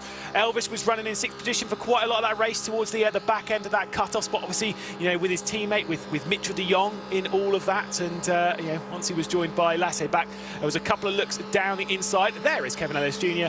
Popping out of things and right onto the scene, lifting out a little bit, weirdly enough, when he got side by side with his teammate, not wanting to progress. That might have been hitting the top end of 6th gear, to be perfectly honest. Obviously, Rankin, this was where things started to unfold a little bit. Contact between himself and Jeff Rietveld. That genuinely still might be a penalty for Rietveld. There's a bit of a squeeze in there. And of course, he had that incident with Marcel Cinchik into the first corner. Pretty interesting and pretty exciting, I guess. Very exciting. I have to say, what a battle. Very well manoeuvred by Williams. Again, strategy came to play, and they just made their wall of defence just that much better, with obviously Brzezinski and McCormack defending the inside. You had Brzezinski on the outside. Very, very well manoeuvred from them. And I got to give credit to Mitchell de Jong as well, Lewis. That's his first podium this season. Yeah, I've got to say, it's very impressive. He's had 4 podiums before in ESL R1, but to have grabbed a podium here is very impressive. I know you picked Dara McCormack for that race, but I'm just saying the Williams top. I'm picking him for the race, for the event. So you can say what you want, Morgan. I know where things are. I've got the merch for a reason. Or something. Well, I think as well, the news I'm getting in my ear is that the top 24 are locked in now for the major. Really? So that is signed and sealed. That race has finalised everything, folks. There we go. We know now what drivers are going to be making it through. Of course, we'll take you through them later on as well. But Lewis, look, off the back of that, we spoke about how important that race really was.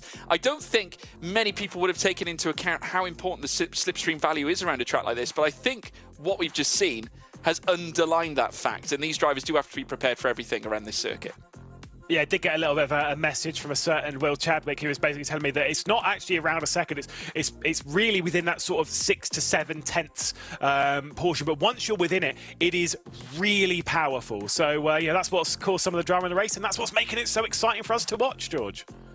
Well, I'm pleased to say we've got Mitchell de Jong standing by for an interview as well, folks. So no doubt he's going to be delighted. Mitchell, what a race from yourself. I mean, you haven't had it easy this season. It has been a test for Porsche Coanda, but you're right in the scrap for not only a team's championship P2, but also yourself looking to try and get into Sweden. And I think you've well and truly locked that in now. So congratulations. Thank you very much. What a relief! Finally to make a final this season. Man, it feels so good. Also, the race was fantastic. I mean, I hope everyone enjoyed watching that because it is so dynamic here at Daytona. I was really loving it. I mean, for sure, it's crazy. Some people win and lose in situations, but happy to capitalize on the situations there, get some good points, and we're in the final. Yeah, I mean, what has it been like to prepare for a track? Obviously, we've had 2 new tracks now heading into the final 2 rounds of the championship. We had Road Atlanta last time out, and of course, this new one now, Daytona. You guys at Porsche, you're so close because obviously you practice together. It's such a, shall I say, a very well manoeuvred system you have at Porsche. You try to extract the best results, working together. The harmony in the team is always strong. What's it been like preparing for a track like Daytona?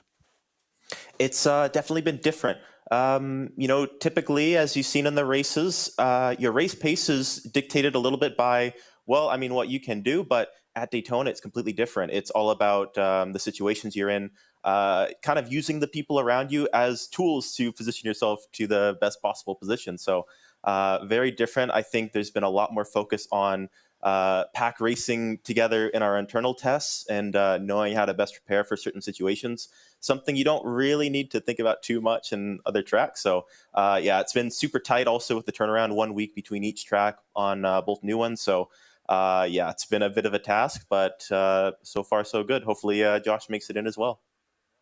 Yeah, so far so good indeed. And like you say, Josh now, it's going to be very important for him to make it through to the final as well. I mean, we can take a look at the team's championship fight because it does look very intriguing. Of course, currently still in second, 793 points to your name, but closing up now, Williams have moved themselves into third.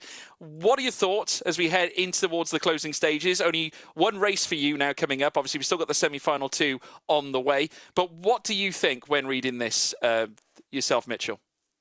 It's a tricky one for sure because, the team chasing us are having really good events this week. So, it's not been the best for us with Dane and Matt getting knocked out. But, we're going to do everything we can to score as many points as possible.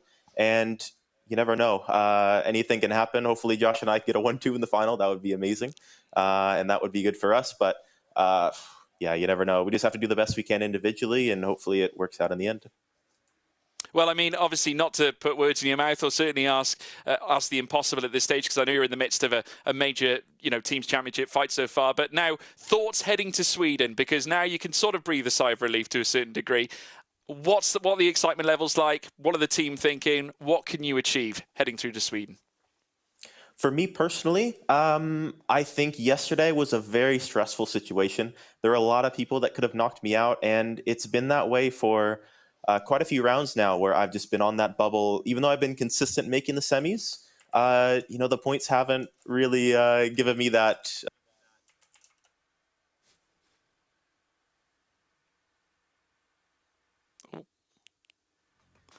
Well, I think we've just lost Mitchell de Jong. He's just gone. So there we are. He's hopped to it. He can't wait anymore. Obviously, he's got a final to prepare for later on. But nevertheless, Jasmine, I'll throw it to you. Incredible. He seems, though, quite reserved. The team obviously know they've had a good result here tonight.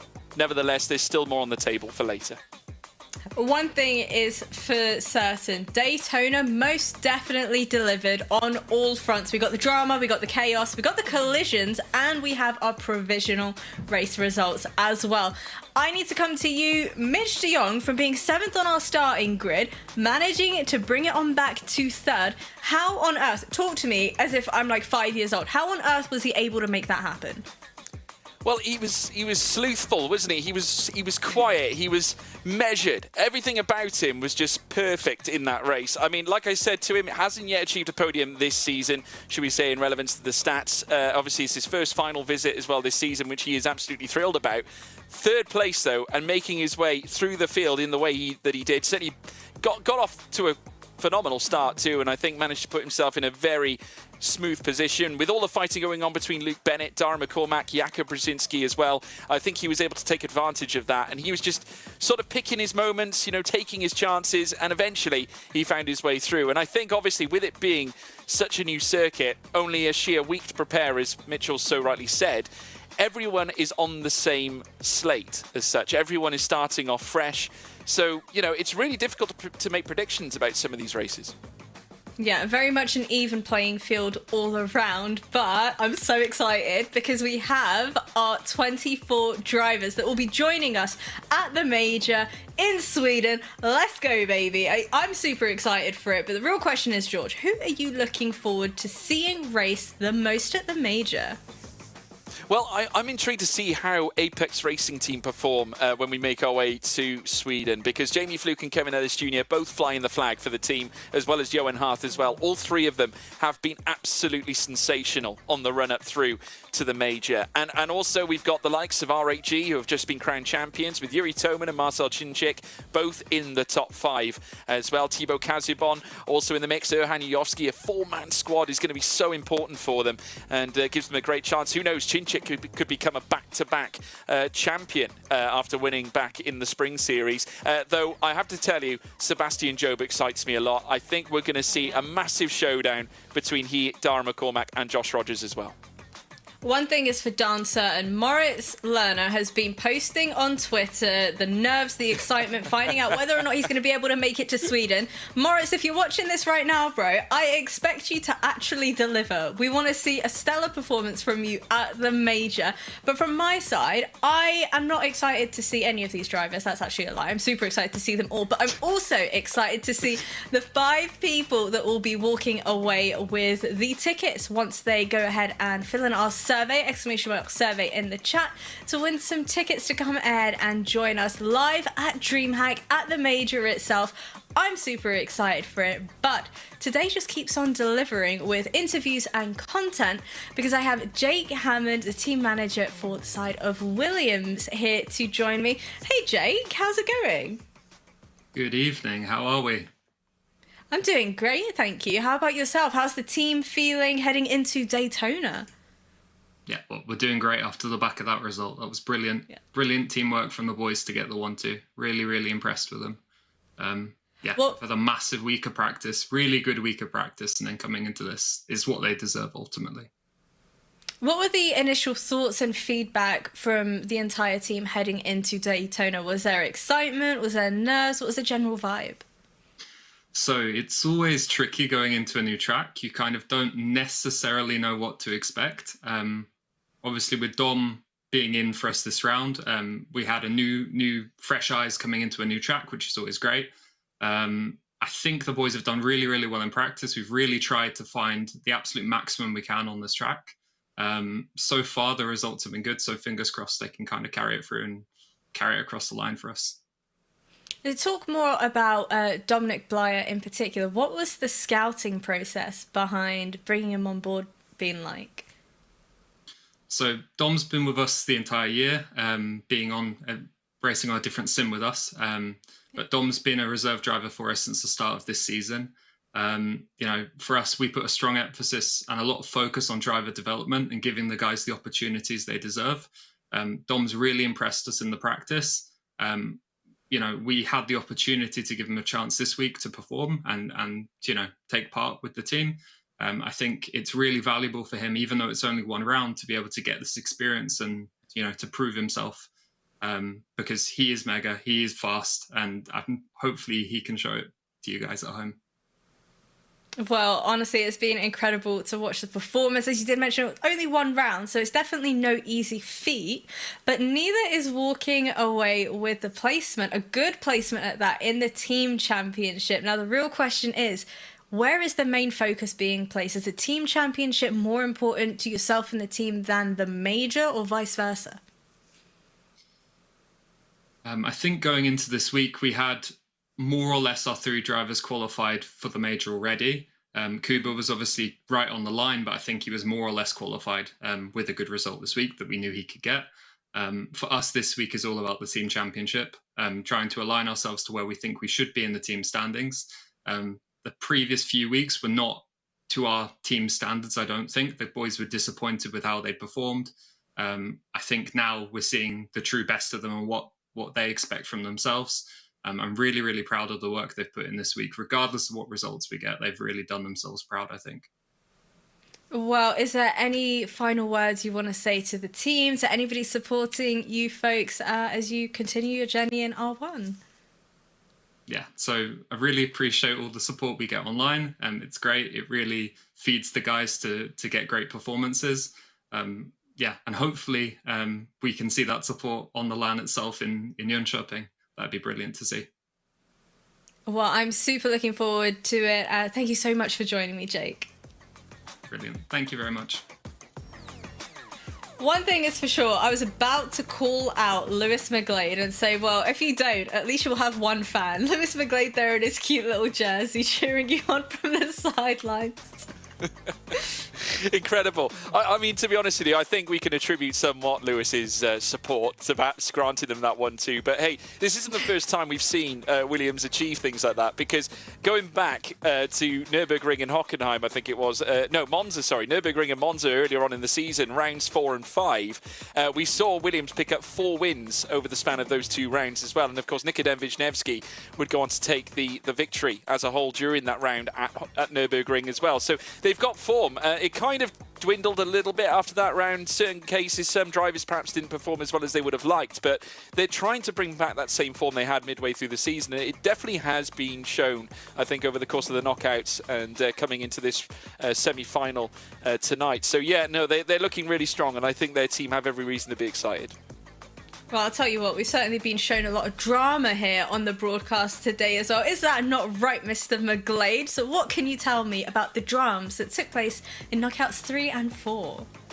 Well, you want Williams wins. Well, there was another one. Guess what? It was Nikodem Wisniewski taking a victory. Obviously, yesterday, you also had that debut, Dom Blyer. I mean, I think he impressed everyone. Unbelievable skill and unbelievable talent. Just pieced himself together into second position behind... Yeah, Sebastian Job. Of course it was. Another win for Sebastian Job this season. Absolutely unreal. Dom Blyer up there. Jamie Fluke, obviously fresh off that victory up there. Few big drivers, though, below the cut line. James Baldwin, may we have 8th place. Obviously, yes, sure, his position to Sweden's basically locked in, but still below that cut line, so a big shave for him. As is Big Bad Yuri. I think most of us picked him yesterday as well, and he disappointed. Disgusting. I literally called him out and I was like, Yuri, I'm never picking you ever again in my predictions ever. Every single time he keeps throwing my predictions in the bin. But how about you, George? Are you looking forward to watching race in our semi-final 2? I tell you what, we're going to be in for a real thrill ride here because, of course, one of the all-time greats, I think, Sebastian Job, is going to be in with a huge fight here this time around as well. And it's always great to see Job in action because, the man has put together 11 wins so far this championship run, and not to mention 16 podiums, which is just absolutely out of this world. What a season. Other ones to look at as well. Kevin Siggy coming off the back of Spa, doing so well, winning that final 2. Redline looking well stacked, though Nikodem Wisniewski, we allude back to his final victory back at the Nürburgring. He could perhaps do the same thing again. Williams are looking so good right now, and with Dominic Blyer on form. George? What have you got for me? I've got something, a little something from Moritz about finally knowing that he's going to be at the major itself. Everybody gonna read this out in like a we move? There we go. I've done the first sentence. Next up. He's been more excited than that. Well, he's more excited. More excited. Right. Do you think he's? I'm not sure whether that's exciting or not. Let me just make this Twitter post. Hold on. We move. Perfect. Sold. He's obviously pumped and excited. We're all excited. I don't see any exclamation marks. I don't see any caps. I don't see any like partying emojis. Come on, Moritz, step it up. Honestly. Yeah. Well, there is a couple of emojis there. He's put the Swedish flag there. That's something. But yeah, one laughing emoji further down. Come on, Moritz, do better, please.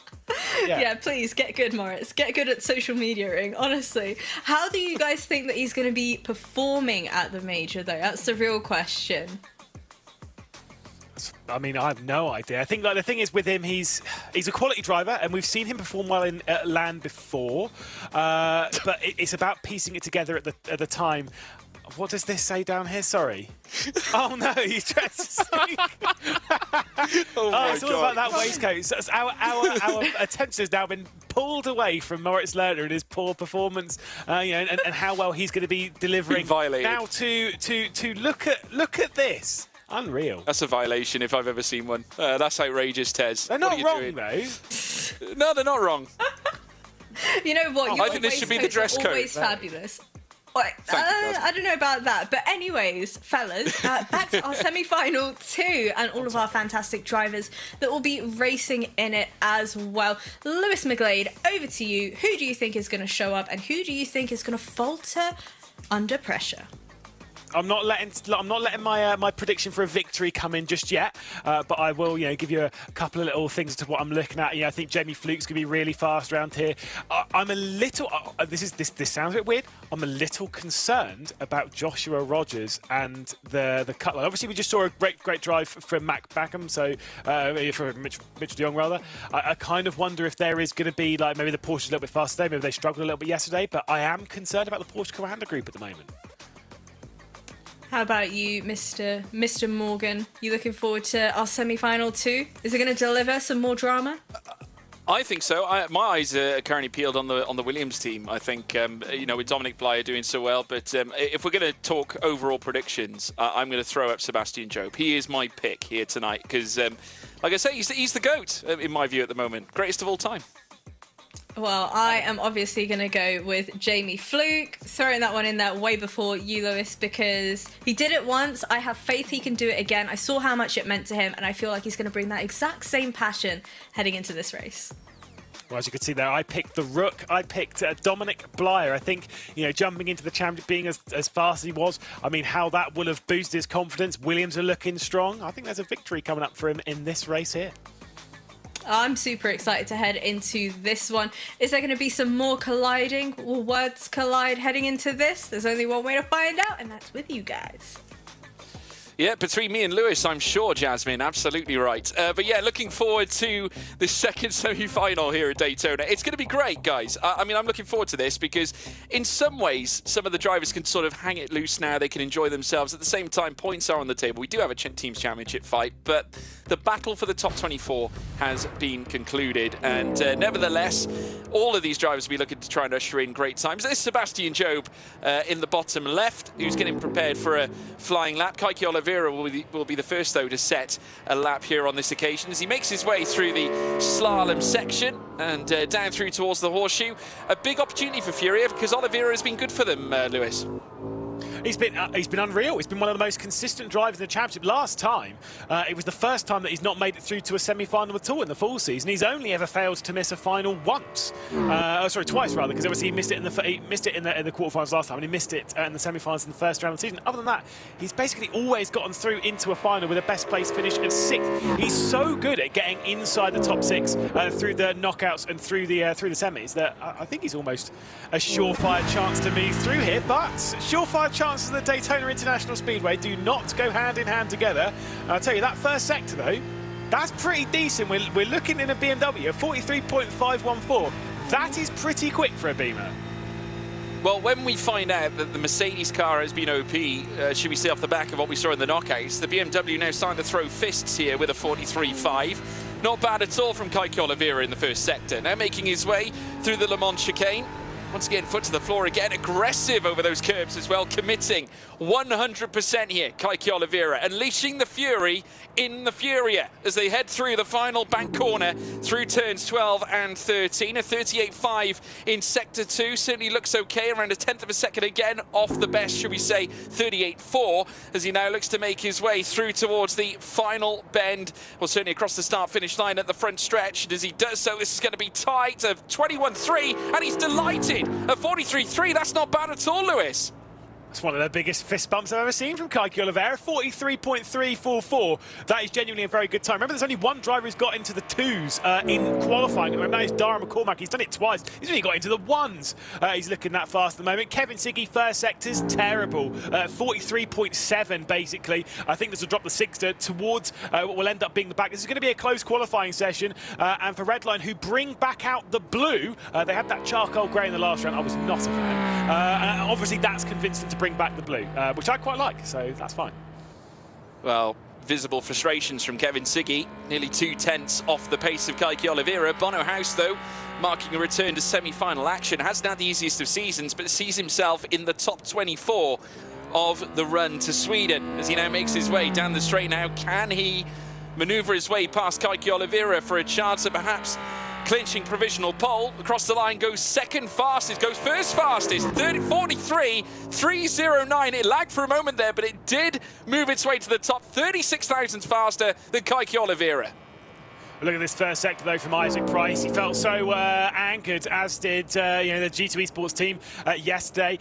He basically crossed the line first, ended up third position after some post-race stuff. So Isaac Price is looking really fast, and that qualifying time, the first sector, is really solid for a BMW. This could be moving to the top. It could be a 2 as he crosses the line. It is not a 2. Struggles in the middle sector, drops into third as we see debut Dom on the road. Yeah. And welcome Dominic Blyer indeed. 3 podiums in the VCO World Cup for Triton Racing. He now joins William Esports at a very, very important time. 5th currently, but yet to nail the time down as he makes his way through the final point of the circuit. This could be a hero's welcome for Dominic Blyer as he makes his way up towards the line now in the Mercedes AMG GT3 and goes third fastest and goes ahead of Isaac Price and Kevin Siggy. 2 members of the SimSport world, and he has beaten them in 3rd place, Dominic Blyer. Not a bad visit. Yeah, well, I was going to start talking about the Teams Championship. Thibaut Casbon's just received a slowdown penalty going through the bus stop. Of course, RHG have already sealed the Teams Championship. They'd like to break 1,000 points, but that's already set for them. So this will be the last position on the grid for Thibaut Casbon for sure. Williams Esports just coming off that 1-2, by the way, in the previous race. Could be big for Dom Blyer and Nikodem Wisniewski in this race to make up some serious ground on the other competitors. Maybe they are the favourites to take over 2nd position in the Teams Championship. This could be a massive race on that side of things for likes of themselves, the likes of Redline, and of course for Porsche Commander and the Apex Racing team, as we'll see Yuri Toman through. Yeah, Yuri Toman as part of the 4-man RHG squad that will be going to Sweden. Of course, they've already sealed the deal, but the frustration's still on show here from Toman, despite not being necessarily in a competitive instance. Still, the frustration's very clear. Toman over 1.5 tenths out, and he's not happy.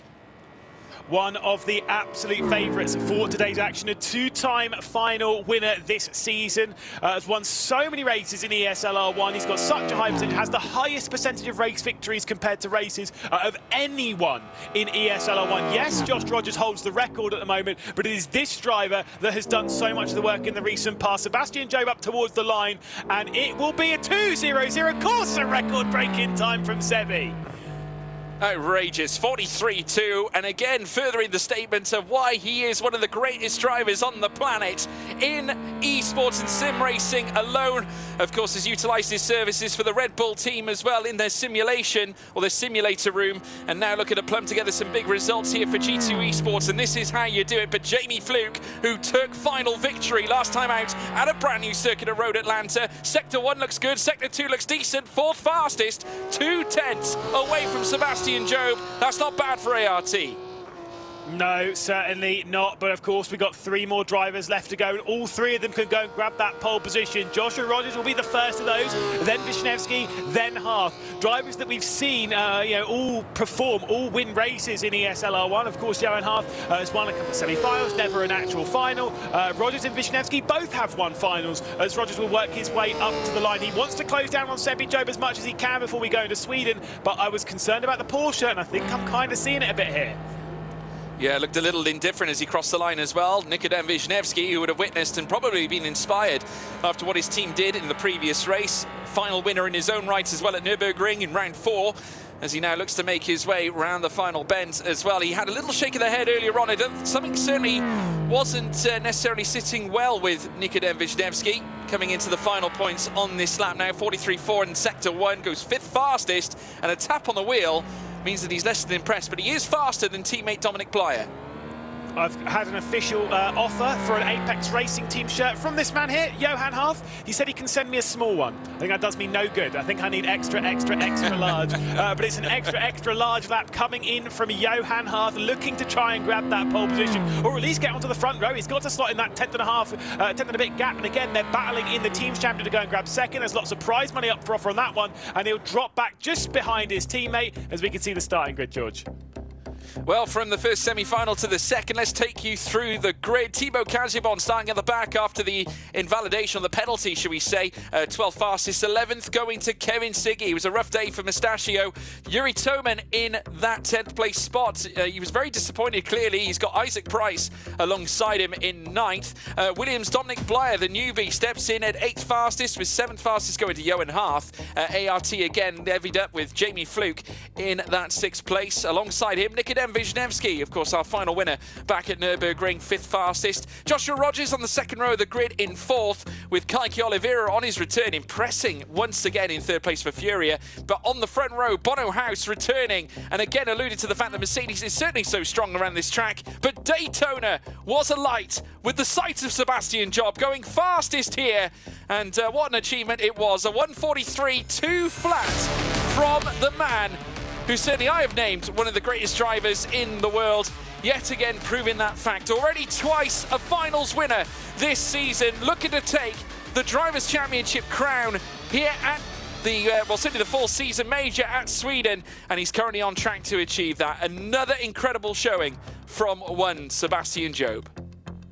Certainly so. Again, impressive, very, very impressive. Just piece it together. Like I said, the record-breaking lap time that we've seen, it was a 2:06 before. It's now a 2:00. If you want to beat that into the final, well, you'll have to be breaking your way into the ones. Very impressive. Got to give a big shout out to Kaiki Oliveira. That was absolutely mad from him. I think it's probably one of his best qualifyings that we've seen from Oliveira. Certainly this season, just managed to piece things together with that. We don't typically see him on the podium. I think his last podium was actually back in Monza earlier on this season. He had 3 this season and only 6 in total in ESL R1, despite being in the top 6 all the time.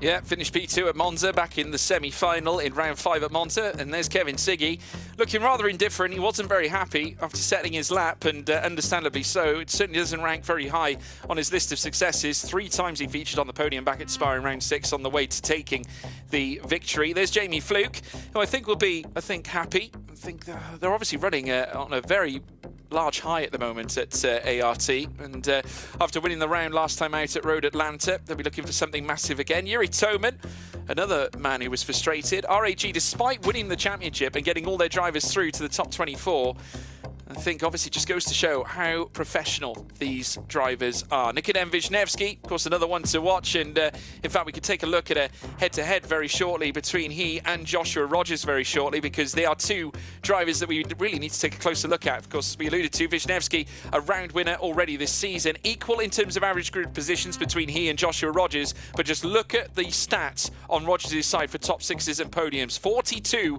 going to Rogers. He's one of the consistent performers, 44.25 average points per round, which is almost double what Nikodem Wisniewski has managed to attribute. Just goes to show what a force Joshua Rogers is for Porsche Coanda.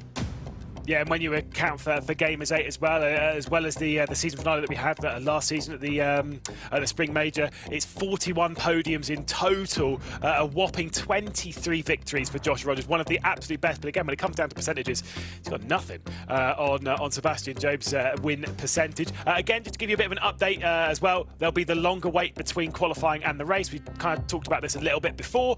We'll be doing that one once more, but it does mean it gives us a little bit of time to go over things and also maybe scare some of the drivers and wonder who's going to be actually starting from where they qualified, because I've been told a couple of things that maybe some drivers will be starting way out of position from where they were expecting. So as race control will continue to look over all of the qualifying laps, we are going to talk about that championship again, the fight for second. Williams, Porsche, Redline, Apex Racing Team all involved in that fight. When Williams have recruited Dom Blyer for this round to throw him in there, I bet there was a lot of pressure behind the scenes to see, like, look, is this kid going to be straight onto the pace? Is he going to be fighting? One of the first ever races I did on a set of Corsa Competizione, Dominic Blyer won that race. I've got to weigh in with something here, Lewis. Sorry to interrupt. Sebastian Job and Isaac Price, 5-second penalties. 5-second penalties for both Sebastian Job and Isaac Price heading through to the race. So that is certainly going to throw a complication. A real change up here on the lead up to semi-final 2. We're also being told that Johan Harth as well. I'm not sure. Is that actually going to be a 5-second penalty? Because we saw this from... there you go. See, he doesn't agree with this at all. Obviously, they've breached the double yellow line at one point. We saw this from James Baldwin back in Road Atlanta, where he actually got a time penalty in the race. But as far as we were aware, that was what happened on that occasion. But like from normal, it's supposed to be a back of the grid drop. So I wonder if it is actually going to be a back of the grid penalty rather than a 5-second time penalty, because that's kind of what I think it should be in the regs. Yeah, I believe so. I think that's obviously going to be the small matter at hand. I would have thought that they will, seeing as they know it, I think confirm. I think the difference between the Baldwin factor, I don't think they were in a position where they could amend the grid at the start of that race. They are now. They had to. Exactly right. So they obviously had to give Baldwin his penalty during the course of that race. This time around, because they have to reform the grid on this occasion, they can give Sebastian Job, Isaac Price, and Johan Harth those penalties live now. But take us through these picks here, Lewis, because things are about to get lit up here. Look, at least we've all picked Sebastian Job. And to be fair, he still might work his way through into that top 6. Again, as a little bit of a reminder as to what this is, we did it in the semi-final one. I'll update you with the results as well on that one. We have all picked our 6 drivers expected to go through, who we think will go through, of the 12 drivers on this grid. I've gone for Sebastian Job, of course, why wouldn't you? Dom Blyer after an incredible performance yesterday. Jamie Fluker, most recent race winner. Bonnerhouse because he's rapid and potentially then will be starting from the pole position in this race. Johan Harth and Joshua Rogers, one of the best in the entire field. It is a tricky field to pick 6 from, but again, we encourage you to do at home. Pick your 6 drivers. Who do you think's going through? George, let us know what you've thought. Well, I mean, look, you look at my predictions, Job, Blyer, Fluke, House. I think, obviously, Bono House, incidentally, now currently holds on to the fastest time. He is now essentially our pole sitter coming into this race, which is really, really fascinating. Obviously, looking forward to seeing how he gets on. A massive opportunity here for the Mercedes outfit here to bring big points home for the team, and not to mention benefit again in terms of the top 24. Not that he needs to now, because his place is well and truly cleared. But we're going to be in for a gargantuan fight, because we've got a young pretender in the likes of Dominic Blyer, who certainly looks like a huge prospect for the future. You've got some experienced members as well, such as the likes of Sebastian Job, Joshua Rogers himself. This is a very intense lineup coming into this semi-final too. So we're going to have an extraordinary race. And I think with the fact that they have now confirmed many places for the top 24, Lewis, this kind of allows them to let themselves off the leash a little bit and go for the big moves. I can really see Sebastian Job digging deep this time around, seeing as he's starting from the back. Yeah, and again, he doesn't want the other drivers to be closing in on him. It does matter for his championship going into Jönköping, with how the points will work. He'll be taking the championship percentage, the championship positions that we've got, and then we're doing a percentage of it. It's going to be very, it sounds more complicated than it is, and I'm not going to describe it here because I'll describe it wrong. But basically, the points in this championship do actually matter, and so the gaps do matter. So it should be very impressive. Before we get into the race, because obviously they're dealing with things behind the scenes, I think we should take a look at Bonnerhouse's qualifying lap and how he's grabbed what will become this pole position. Will throw the record-breaking lap from Sebastian Job into the bin. Yeah, incredible indeed. Let's take a look at this replay. Obviously, keeping it nice and tight. Bono House as well, a very experienced professional who has been in the realms of, certainly sim racing now for quite a few years, and at a very young age was dominating in single-seaters, and now coming back this time around in GT3 cars, looking so primed here around this brand new Daytona circuit. And it is a test for everybody, but he just kept it nice and niche, looking extremely tidy and tight as well. Fifth gear coming into this section. This is obviously coming out of the the initial technical sector 1, where he'll then make the trip around the oval section very, very soon. But sticking to the outside this time around, taking that aggressive line through the inside, just making sure he clips every single apex. And certainly was a stellar lap here from Bono House. Yeah, by holding that tight line through turn 6, he was able to kind of avoid the large side of the bump. If you go out wide there, you clip this massive bump. It is huge. The front wheels genuinely lift completely off the circuit. You can see you holding it as tight to the yellow line as possible, taking the shortest run around. There's a little bit of, obviously with how they're taking the banking slightly there as well. Got to be careful not to dip 2 wheels below that double waved yellow, but they're all a double yellow line rather. But they are desperate to push it to the very limit, and sometimes a little bit too beyond. You kind of wonder if those few thousandths of a second are absolutely worth it.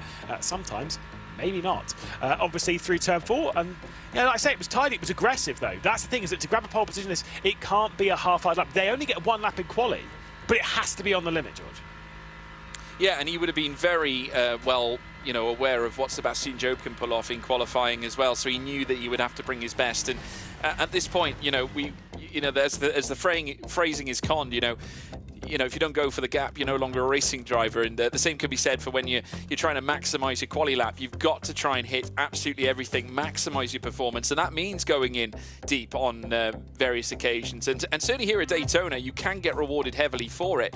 I mean, you don't have to worry necessarily about the elevation factor. That's only a factor when you head around the oval section, but there's no necessary tight bends, any issues with certain corners. Generally everything through sector 1 is relatively flat, and this man Kevin Siggy will be looking to try and garner something off it. I'm really impressed with Kaiki Oliveira at the moment. He is really very much a team leader at Furia and has brought them some of the best results to date. Joshua Rogers, one of the long-term greats, I think, as part of the Porsche Coanda outfit, looking to perhaps add a 7th win to his campaign. Jamie Fluke in his own right, what must he be thinking? Of course, we saw how emotional he was last time out, Lewis, and it just goes to show how big this championship really has become. Yeah, exactly. It's just it's every one of the drivers on this grid, by the way, they're just impressive. They can all win in their own right, and that's why our prediction becomes really, really difficult. Just want to update you very quickly on that with our top 6 prediction from each of them. From the last race, by the way, I'm saying this was a salty, really in my throat. I got 4, you got 4, Jasmine got 5. Disgusting. Unbelievable. Outrageous. Certainly is outrageous as we now ride on board with the Williams as it makes its way heading through this next left-hander. And once again, Williams are going to be looking for a big, big run. Of course, Dominic Blyer and Nikodem Wisniewski in the fight this time around, but they've got several other cars in with the fight. The rolling start back again this time around.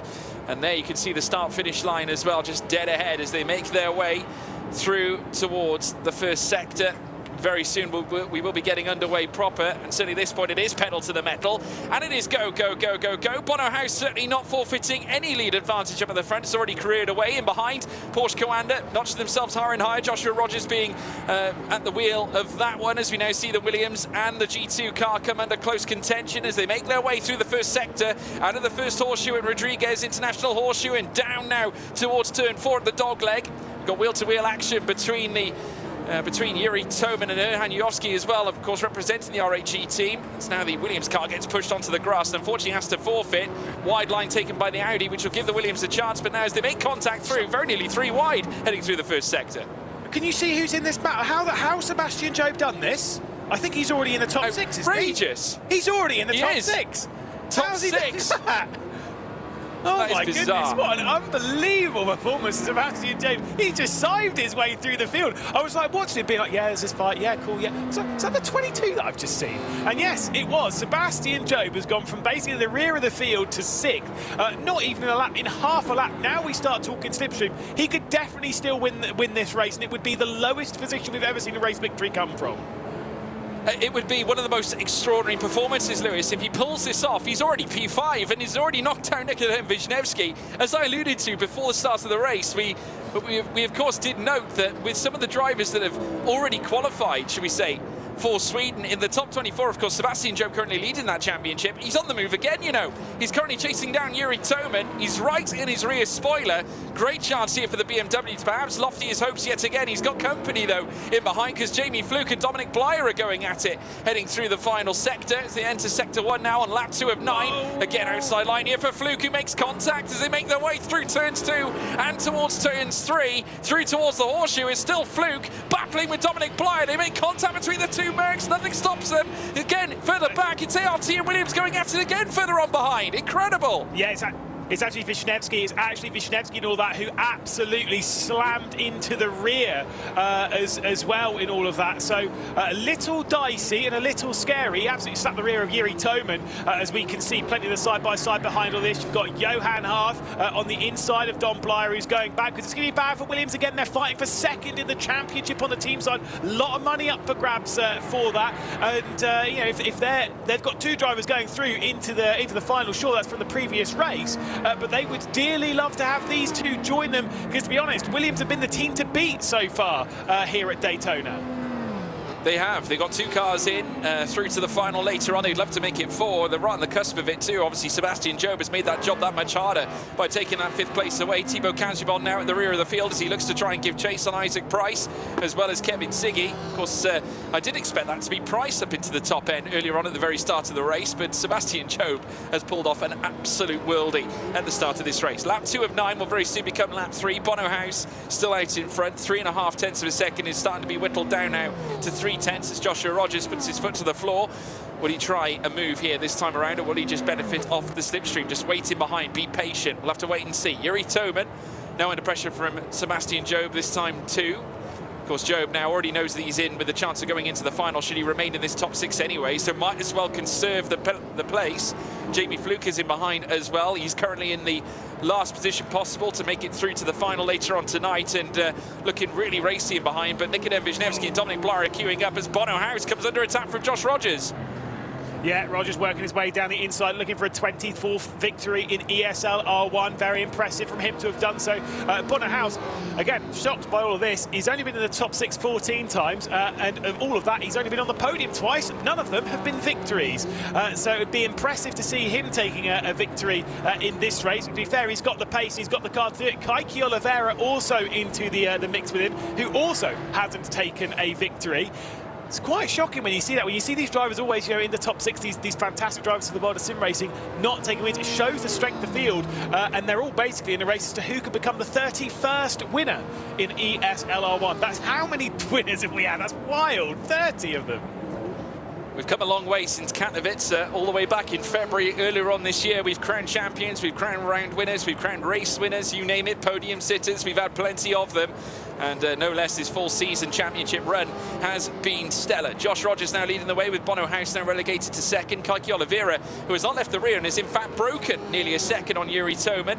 This is a great performance from Oliveira, who could yet nail down a podium here for the Furia team, which would be absolutely superb for them, seeing as the last one they achieved was back at Monza in the semi-final action of round 5. Be great for them to obviously levy a P3 this time around at Daytona in their first visit as well, as we're now seeing more squabbling further back as Sebastian Job sees himself in a fight for 5th place. Jamie Fluke took it away earlier on and is now seeing Job move his way back ahead of Jamie Fluke, still though on the tail of Yuri Toman. Yeah, certainly so. And like we say, all these position switches, they're going to be happening throughout the race. Sebastian Job working up to 5th position on the first lap. But I think right now he might be a bit more patient to get past Yuri Toman because that gap's now a second as we see him move down the inside. Johan Hart on the inside of Dominic Blyer, the pole trying to hang on. If Job finishes first from last, I'm quitting sim racing forever. No, I'm with you. I am with you. I've already quit sim racing. That's why I commentate. Because watching people like this do this kind of work, it makes me sick inside and embarrassed at my own lack of pace. I'm with you. Oh, he's outrageous, isn't he? The superior talent of Sebastian Job, 5th fastest currently in this contingent, chasing down after Yuri Toman. He's done exceptionally well to do what he has done. Not many drivers can come from the back and make their way into the top 6 like he has done. Jamie Fluke in 6th place as well. course, the young Brit who is now looking to try and launch himself forward. 0.3 of a second off the back of Job now, with Toman in 4th place, just a second away from Kaiki Oliveira. But that second is starting to go out just a little bit. Oliveira doing a great job of holding on to that 3rd place, as now we see the Apex Racing Mercedes looking to haunt all over the back of Sebastian Job's BMW. Got a string of different manufacturers there, Audi, Merc as well as the BMW, splitting the difference as they round now the next part of the oval. Lap 4 of 9 will soon become lap 5, and we'll be into the second half of this race now. Job looking for a move around the outside, perhaps this time around, breaking away out of the aero of Jamie Fluke's Mercedes, and has in fact got his nose in front ahead of Yuri Toman, so will take P4 at this point. So now he's on the attack of Kaiki Oliveira. This is stellar from Sebastian Job.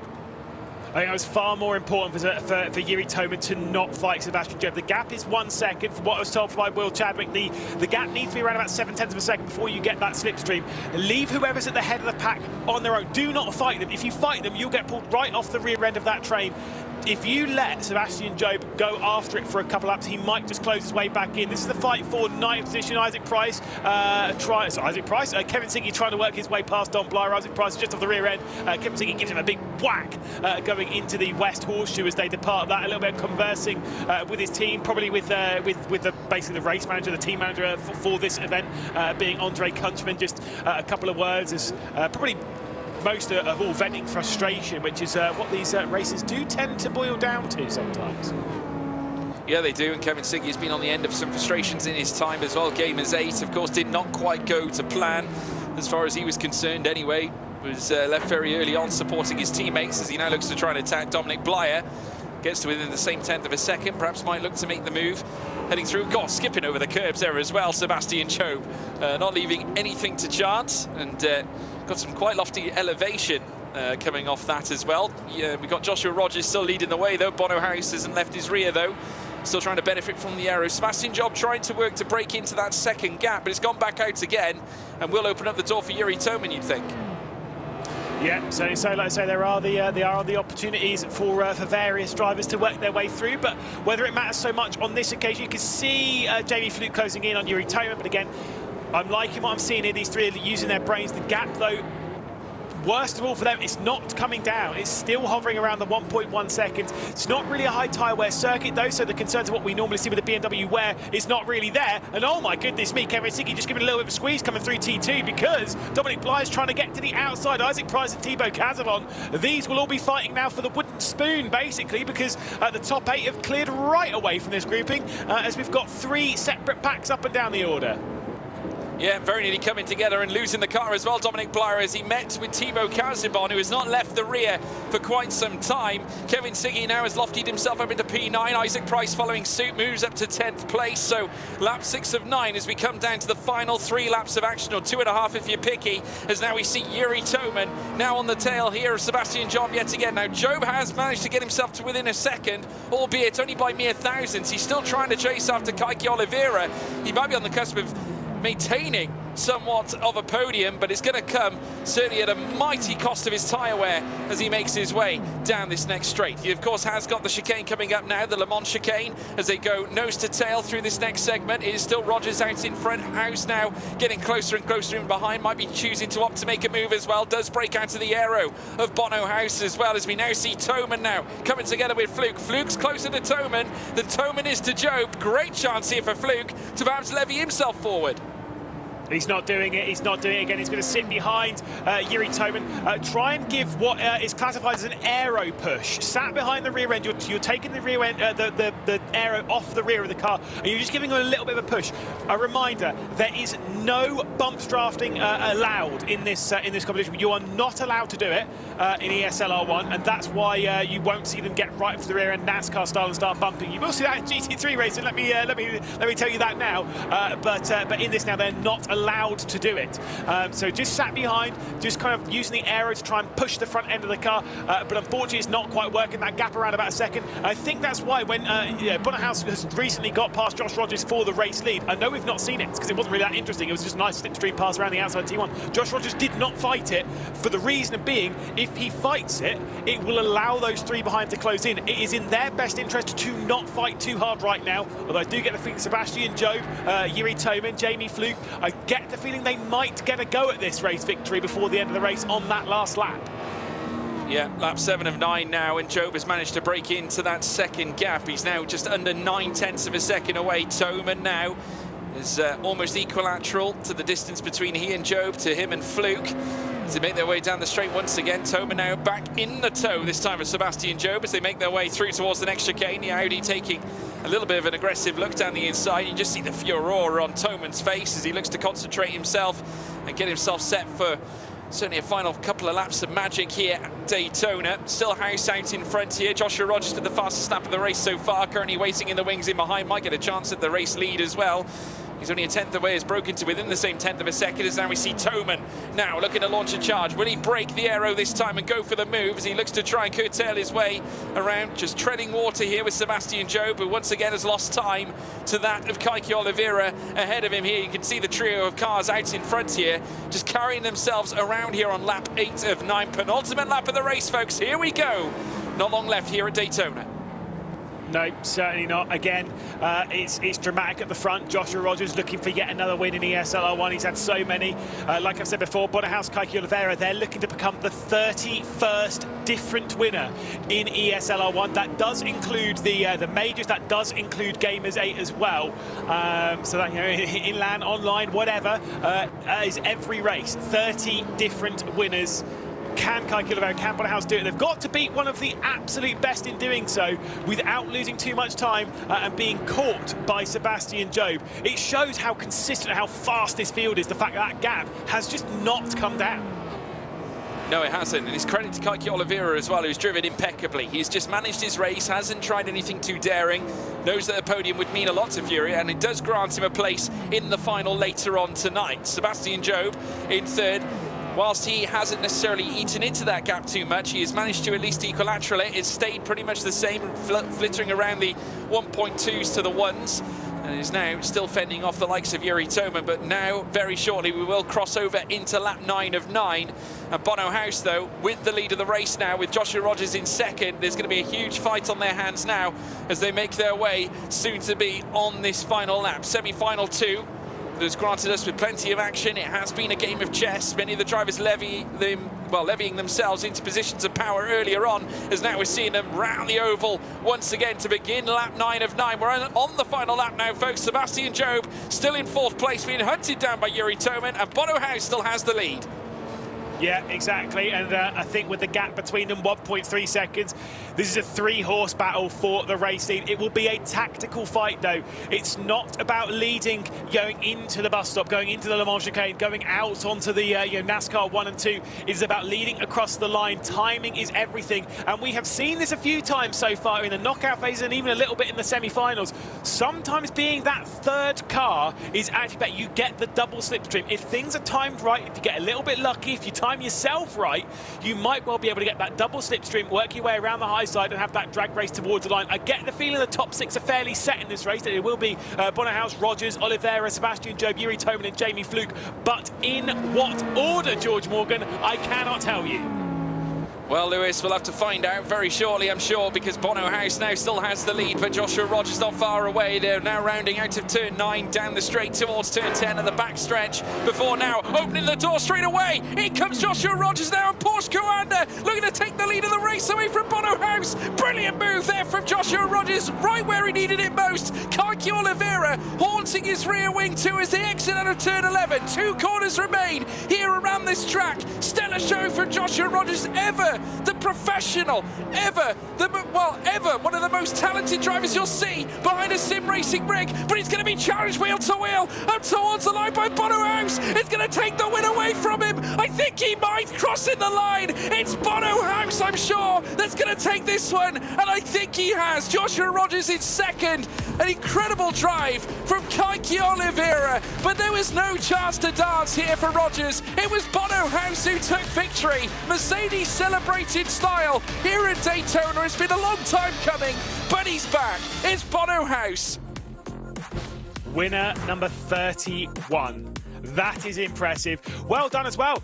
Got to say, I think it was a poor choice for Josh Rogers. I was sat there shaking my head. What are you doing making the move into the bus? How many times has Josh Rogers raced around here and won around here? He and the Commander team were the team to beat in the iRacing Daytona 24 Hour for so long. And by for so long, I mean literally it was like 7 years. They were the team to beat in that race, with the exception of one where they did get beaten. Other than that, they won it every single time. That was a complete misstep from Rogers to have made that move. I'm sure he's shaking his head thinking, oh, it's the Merc straight line speed, it's this, that and the other. Nah, it was just a tactical mistake. It was very clever from Bono, actually. I don't think he could believe his luck, nevertheless. But here we're riding on Sebastian Job, Lewis. How do you assess this fantastic start from Job? Yeah, we can really piece together as to how this actually happened. Obviously starting from 10th position, had the pole position, had it removed from him, and then had to do the work. Riding on board, you can see how tight and how claustrophobic it is. You've got being pushed out wide there. That, of course, was Kevin Siggy, now dragging himself alongside our debutant Dominic Blyer, straight around the outside, going into the International Horse Tube. We'll see this once again from above to really piece this one together. Big old concertina on the inside. So it was Thibaut Casabon jettisoned back down the order. You saw going out wide, that was Blyer, and that was where Kevin Siggy might become the penalties in all of that. But Sebastian Job, someone joked that he's turned the AI difficulty down. Does seem a little bit like that sometimes, the way he gets to piece himself through. This is as if he's running on amateur in one of the old F1 games, just picking his way through brilliantly. Bit of an inside look here on Jamie Fluke, this one to get himself inside that top 6. Oh, make that top 5 as well. Around the outside, he was trying to go with Nikodem Wisniewski, getting pinched a little bit on the R8G. Just an incredible performance from Sebastian Job to have worked his way up from the back of the field up to being inside the top 6. This is the last move he would make in the race, dragging his way past Yuri Toman, and this would be the move for 4th position in this race. So from the back of the grid to 4th, very impressive drive as well, and it means he gets to continue his proceedings into the final. Just wasn't quite quick enough to catch those top 3, which was a big shame indeed. But again, we get to see more of Sebastian Job. Got to say, Yuri Toman and Jamie Fluke, they were playing their cards right throughout the race. We didn't actually see this drag race towards the line, so actually Sebastian Job got back to 6th in all of that, so we didn't quite catch that one.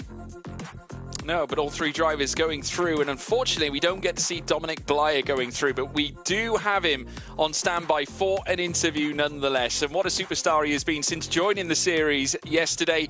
Dominic, a warm welcome. Welcome to ESL R1. Hello, everyone. Hello. Dominic, I mean, after a stellar performance yesterday, this is your first appearance in the championship at a very tough ask as well. Obviously, Daytona, brand new to the Rennsport platform. Just talk us through it. What does it mean to be part of the fold here at Williams and part of the ESL Championship? I mean, I'm glad and want to thank Williams to give me the opportunity to start in the last round. I showed the pace in the practice, so yeah, for me is a dream to like drive with this such a good grid. So yeah, thanks. Yeah, well, you really showed what you were capable of. I mean, a stellar 2nd place yesterday to bring yourself into the semi-final dance. While tonight didn't quite go to plan necessarily, was this more about you learning and understanding how the championship works? Is it just a case that you're sort of setting the groundwork for a potential run at next year's championship as well? I mean, you're learning the new things in the new competition. So like mainly is to get the control of the pressure you have on the one only lap in qualifying. So yeah, that's the most difficult part. Today didn't come well in the quali, in the race also. So yeah, I hope you will see me again in the next year, but we'll see. Well, we hope so. Let me just ask you, obviously you've driven Rennsport now, you've been on the platform, understand the game. What are your thoughts on it? Because obviously coming in, fresh pair of eyes, behind the wheel, what do you make of it? I mean, it's very nice. The difference between the other games and here is like, you don't need to spend hours in the setup. So you can only hot lap, have some fun and just beat the times of your teammates or just make a competition with each other. Yeah.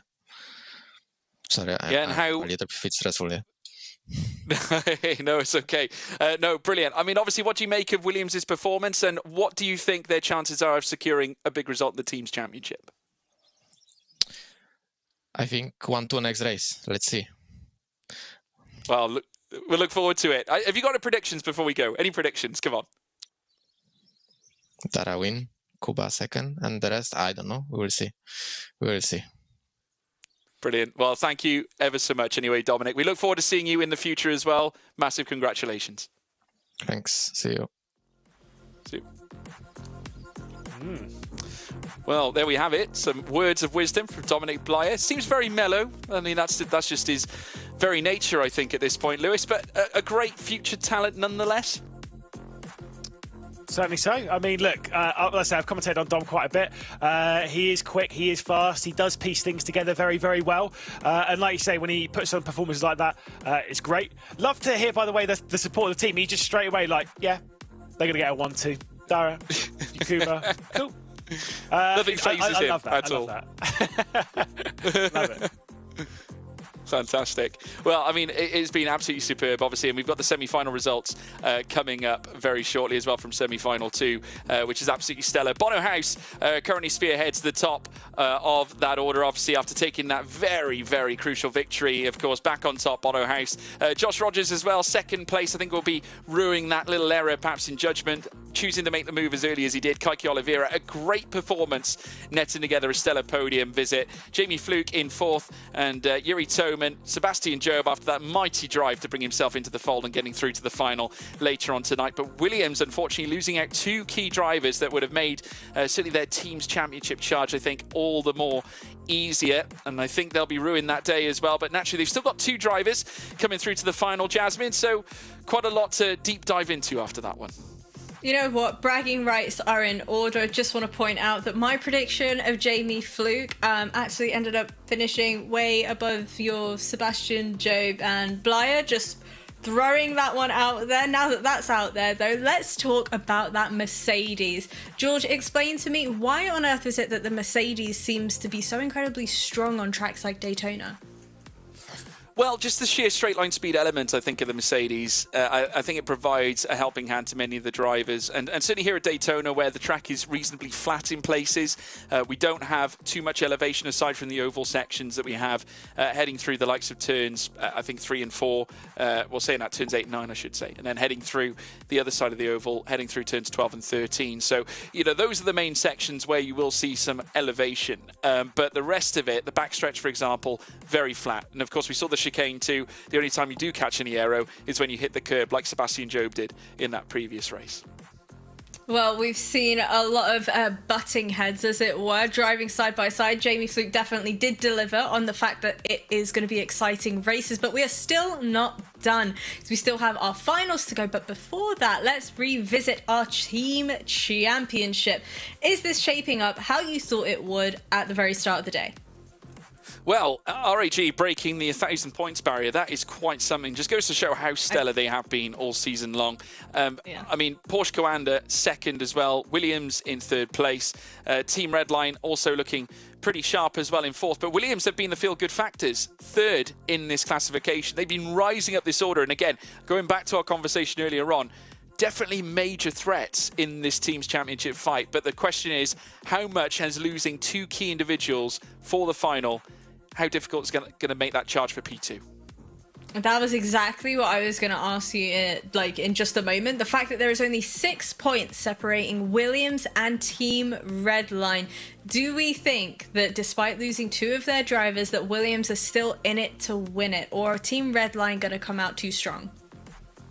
Well, I mean, Redline themselves aren't necessarily brilliantly stacked for the final, but having, you know, drivers like Rietveld in the mix, as well as a couple of others, to sort of protect their position, I think is going to be important. But nevertheless, I mean, I think it's going to be a fairly equal fight. I think the one edge that Williams have is, of course, they've got the Mercedes under their belt. They're looking pretty strong. All right. Well, without further ado, I want to give another reminder to everybody that is joining us in the chat right now. I have been keeping my eyes peeled, seeing people saying that Sebastian Job needs to be nerfed. He's way too strong. But if you are joining us right now, go ahead and type !survey in the chat, because you could be in with a chance of winning one of 5 tickets that we are giving away to come on over and join us at the major itself, live from DreamHack Winter. I'm super excited for it, but yet again, we have another very special interview, and that is with Mehdi from RHG. Congratulations are in order, Mehdi. How you doing, homie? Oh, you're looking sharp. I like the shirt. Thank you. I appreciate it. Real life racing. Well, how are yourself and the team feeling, winning the team championship? Certainly bragging rights. Oh yeah, of course. Everyone is ecstatic in the team. It's been such a great season. The guys have been doing really good, so everyone is happy. I'm really proud of them. So yeah, definitely got to enjoy it, but we gotta keep our focus into the upcoming major event so that we can get the best result possible up there. Well, Mehdi, I'm gonna need you to give me all of your secrets, because what has changed from last major to now? Because we've seen consistent improvement amongst your team. The fact that, you'd narrowly missed out in the team championship at the last major, but this time very comfortably claimed the title for yourself. So what was the kind of discussions, the game plan? What's changed amongst the team compared to last major? I wouldn't even necessarily compare it to the last major, especially with Marcel's win, but I think the results that were a bit disappointing at Riyadh made sure that the guys came here with as much motivation as possible, because results in Riyadh were nowhere near as expected. So seeing ourselves back on it, and especially finally sealing the team title, that should be it. So yeah, got to make sure to make the most of it.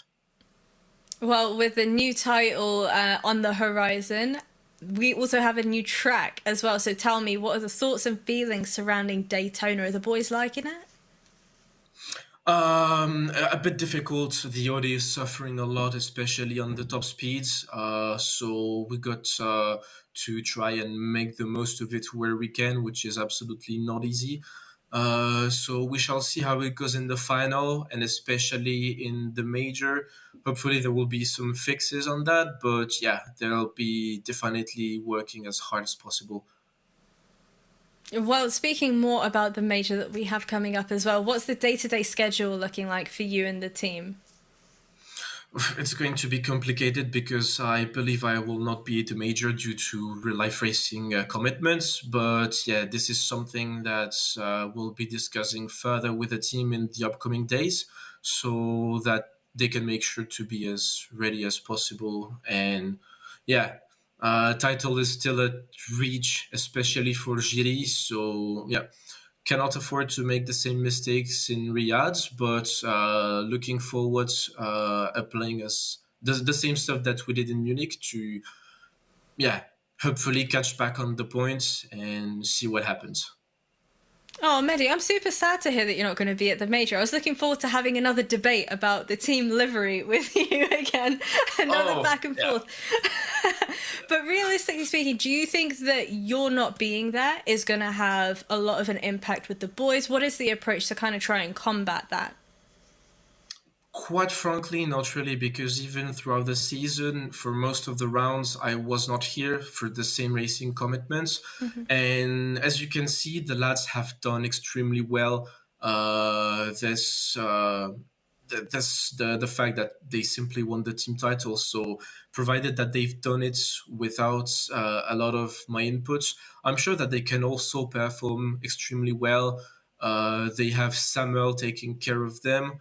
And it should also be the case in the majors, so it should be more than good. They know that they will have my support from far away, so yeah, I'll just try to motivate them as much as possible, especially during the last day. Well, Mehdi, I guess it looks like I'm going to have to find someone else to argue with over the team livery, but don't worry. I will have sure plenty of team stuff in here, so don't worry about that. Oh, brilliant. Okay, great. We're going to have arguments all about the livery. Well, Mehdi, thank you so much. I just want to throw it over to you for any final words, how you're feeling about winning the team championship, and any words for the fans. Thanks a lot for the support for everyone. Really appreciate it. And hopefully there can be a lot of show on track. Of course, preferably with us in the front and even battling for the win. But yeah, everyone is really looking forward to it in the team. So hopefully we can make it count. Well, thank you so much, Mehdi. And I hope to see you in the chat, typing away and cheering on the boys. For sure, for sure. Hope you have a good night too. See ya. Thanks. Well, what do we make of that, George Morgan? Well, Mehdi is proudly showing off his Santaloc racing jersey. Of course, he is a team member of the Santaloc racing team in the Formula Regional European Championship by Alpine and in GT3 as well. So he's got lots of experience when it comes to racing. And I think he'll be delighted with the fact that RHG have done so well here and has taken yet another crown. Of course, Cinčić became the Drivers' Champion in the Spring Major, and now they've just won a Teams Championship here for the first time as well, here for the full season. But looking at their form, I think they've got a few concerns around them, I think, at this stage, because their best form was at the first half of this championship. They haven't won a single race or since coming through towards this tail end of the season since Monza in round 5, so they've really had it really tough. 6 of their wins between round 5 and round 1 and round 5. They haven't scored since then, and so I think there's obviously going to have to be some changes when we head to Sweden. They might have to relook at their plans. Well, you know what? That's quite interesting, because that is the opposite of the issue that Team Redline ended up having, right? They started off the season incredibly slow, looking pretty weak, but then they've managed to ramp up the pace and give us incredible performance after incredible performance.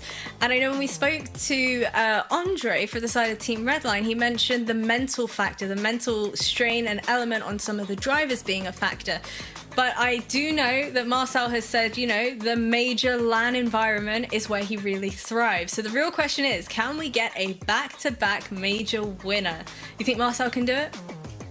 I think he can. I mean, if you, at the end of the day, if you're proven here on Rennsport, I think that says a lot. But also, I think you've got many other proven talents that could be the best in the world. I mean, I'm looking at Sebastian Job, for example. For me, he is a champion in waiting. And he's already done it once before. Of course, he is a Porsche Carrera Cup champion in his own right and has won multiple titles elsewhere, competed in Formula 1 as well as many other championships. He has got what it takes to be a champion here in ESL R1.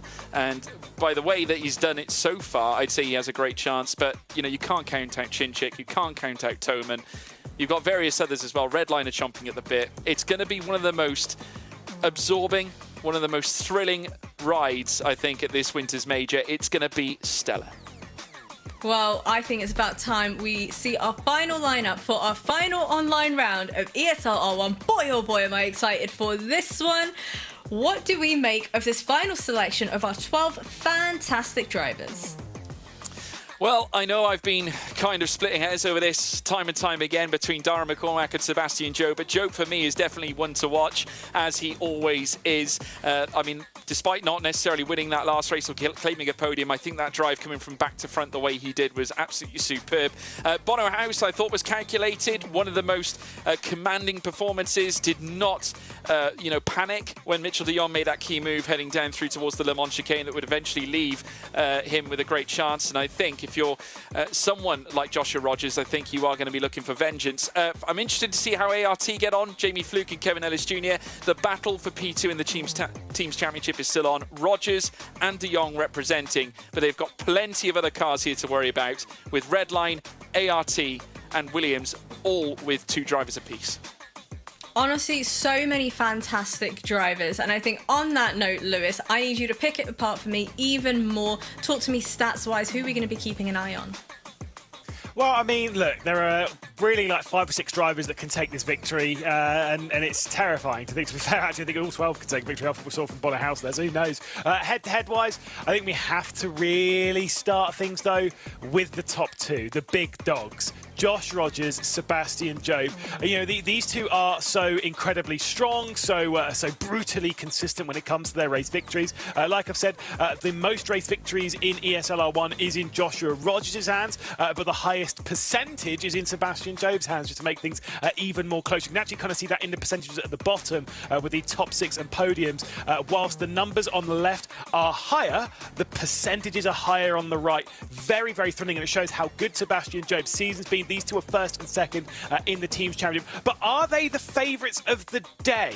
That's the bigger question, and I kind of think maybe no. There's other places to look, and when you look down towards the likes of Dara McCormack, Jeffrey Rietveld, these two could potentially be stronger, George, maybe looking at that race victory.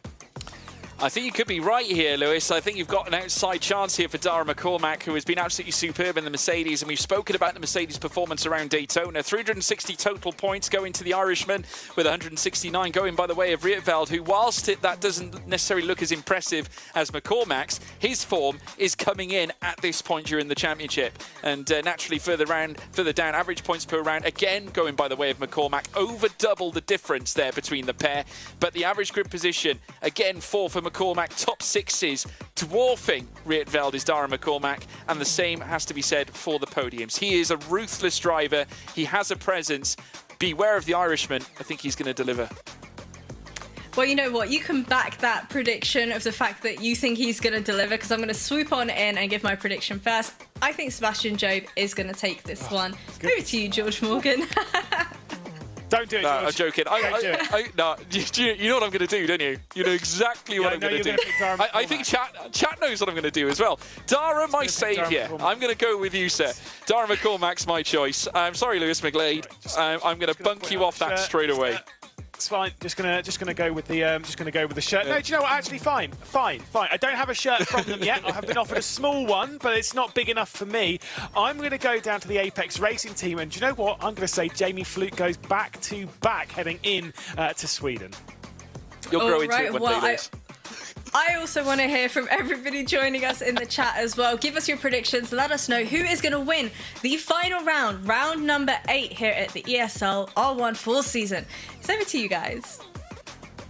Certainly so. And as we get ready to head into qualifying for a final, are we going to need a record-breaking lap for that pole? Of course, we saw one when we went racing back in Spa. Guess who set that one? Yep, Sebastian Job. He did already set a record-breaking lap around here with a 2:00, but it wasn't with the back of the grid top. Do you reckon that's going to affect him in qualifying this time, George? Do you think it's going to be playing in his mind? Well, I mean, if you're Sebastian Job right now, I think if you are someone who can go from back to well, not back to front necessarily, but back and into the top 6, I think, like he did, I think you've got to carry a lot of confidence after that. I think you can only carry the positives, and I'll be honest, I think Sebastian Job is looking like a real tasty prospect. I think Jasmine might have got this one right, but McCormack, I tell you what, this could be one of the most mouth-watering races of the series, I think, at this point, because we've got so many juggernauts that we have managed to whittle down through knockouts, semi-finals, and now coming in towards the final. We've got the best, the very best of the very best in today of sim racing today as such, and you know, it's going to be a real thrill ride, and I don't think we're going to get a chance to breathe from start to finish, to be honest.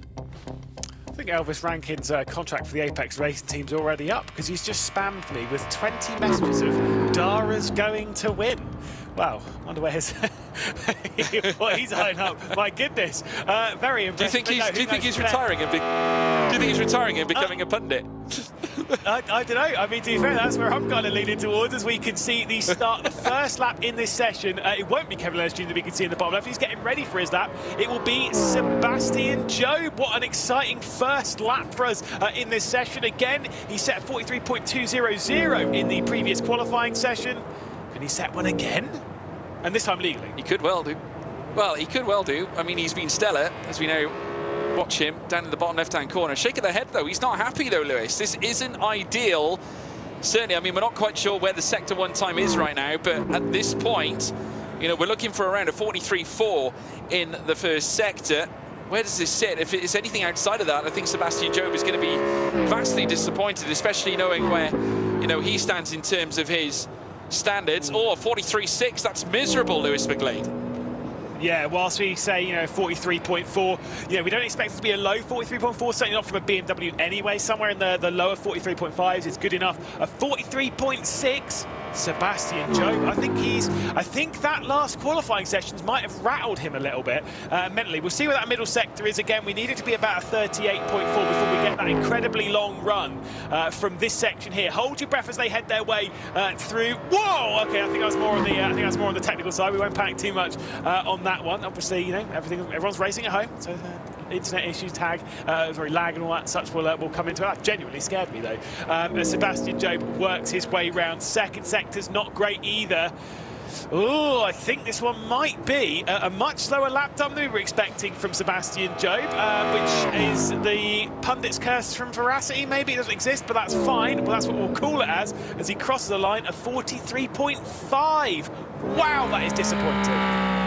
Yeah, I think he's going to be gutted. Let us know in the live chat as to where you see this pole position going. Will it be Sebastian Jobe? To be honest with you, looking at that time, it has been well beaten in the past. And this man, Jakub Brzezinski, could be the man to do it. 43.4 in the first sector is brilliant. 38.4 in sector 2 is right on the money. It may be a late 4, but nonetheless, it is okay. Makes his way up towards the line now. Will surely breeze past Sebastian Jobe here towards the tail end of his lap. Does go faster, and by 0.3 of a second. Great lap from Jakub Brzezinski. Just the second driver to legally get a 43.2 onto, well, provisionally legally, we'll go with that, onto the board in qualifying. Of course, his teammate is the only other one. Dominic Blyer from the Williams Esports camp said it was going to be a 1-2 for Williams Esports. Well, that might well be the case, unless someone else can dig deep and find this other two. First sector, very good for Luke Bennett. Second sector, even better. Bennett could beat this up towards the line, but it comes down to that straight line speed for the Merc as he crosses it. It is good enough to put him into second for now. Here comes Rietveld. Yeah, we've got a chair stream here from Jakub Brzezinski, but we won't get concerned by that. Jeffrey Rietveld, 43.4 in the first sector, and another shake of his head this time, because we saw the frustration from Luke Bennett. Redline do demand top-end performances here at this stage, and here in qualifying, it could make a difference to whether you win or lose, certainly here at Daytona, as he now makes his way towards the line. We're not sure where the sector 2 sits, but nevertheless, he'll go third fastest, and again, not a happy camp at Team Redline. Might be a different story for Bono House, though. Yeah, race winner number 31 in ESL R1 through the final sector. First sector decent. Second sector for a Merc is okay, slightly slower than Brzezinski's, but it could well have got a good run off of the bus stop there. It did look a little bit wide for me, so I'm not 100% sure. I think this is going to slot in behind Bennett, ahead of Rietveld. Might be ahead of Bennett, but I'm not 100% sure. That's where I'm putting it at third at the moment. As he crosses the stripe, it will be good enough for third. That's why I'm a two-time PCS EMEA award winner, George Morgan. That's why I've done it. Oh, I'm not going to go into it. But Dara McCormack, they're in sixth place right now. I tell you what, 43.5 in that first sector is not ideal. 38.5 in the second sector, arguably, has dropped 0.2 through the course of this lap. It might not even touch Jakub Brzezinski right at the top. But crossing the line now, the luck of the Irish, is it on hand here for Dara McCormack? This is a major call. The frustration is certainly made apparent as he goes 77,000 slower than his teammate, but on the second row of the grid. It's not horrendous. Mitchell de Jong, though, is up next, Lewis. But Dara McCormack's a perfectionist. What he'll be mostly irritated by is that was 1600ths of a second slower than what he'd got in the previous session. That's what will frustrate Dara McCormack. So maybe knocked out of the rhythm a little bit, but either way, he's in the hunt. Let's see what Mitchell de Jong can do towards the line. Second sector lacking a little bit. See what the Porsche Commander can do up towards the line. It's good enough to put him into fifth place as here comes his teammate. Yeah, Joshua Rogers coming up next, obviously coming off the back of a very difficult run where he lost the victory after Bono House managed to take it back after Rogers made a move heading through towards the Le Mans chicane. Porsche Commander at this stage, seeing two Williams cars above them, first and third, would be massive for the Williams outfit concerning points. 43.5 by Joshua Rogers in Sector 1 is pretty good, to be fair. Coming up towards the line, he might yet usurp Dara McCormack. He does. He goes second fastest, goes faster than Luke Bennett. 26 thousandths off the top, but still a Williams sits on pole. Yeah, 4 lap times still to come, and they could almost certainly get themselves involved in that top 5, even maybe moving the benchmark lap time. Again, we've only seen now 2 drivers into the, 3 drivers rather, into the 43.2s. Obviously Dara McCormack before, but now Brzezinski and Rogers in this session. Rogers only just, here comes Yuri Toma to try and get his name onto the books. It's not good enough, just 6th place, 3 times to go. Oliveira, Ellis Jr. and Jamie Fluke. Yeah, it wasn't a bad first sector there from Yuri Toman, just lost it all heading through the latter stages. Kaiki Oliveira, 43.5 in Sector 1, 38.5 in Sector 2, arguably forfeiting 2 tenths already in those first 2 sectors, but this could very well plant him around the area of Mitchell de Jong and Yuri Toman. There's now the Furia car once again making its way through the final portions of this lap. We saw his heroics to take a podium earlier on, goes 4th fastest ahead of Dara McCormack. Incredible scenes, the top 6 all within a single tenth of a second, all within 87 thousandths, Lewis.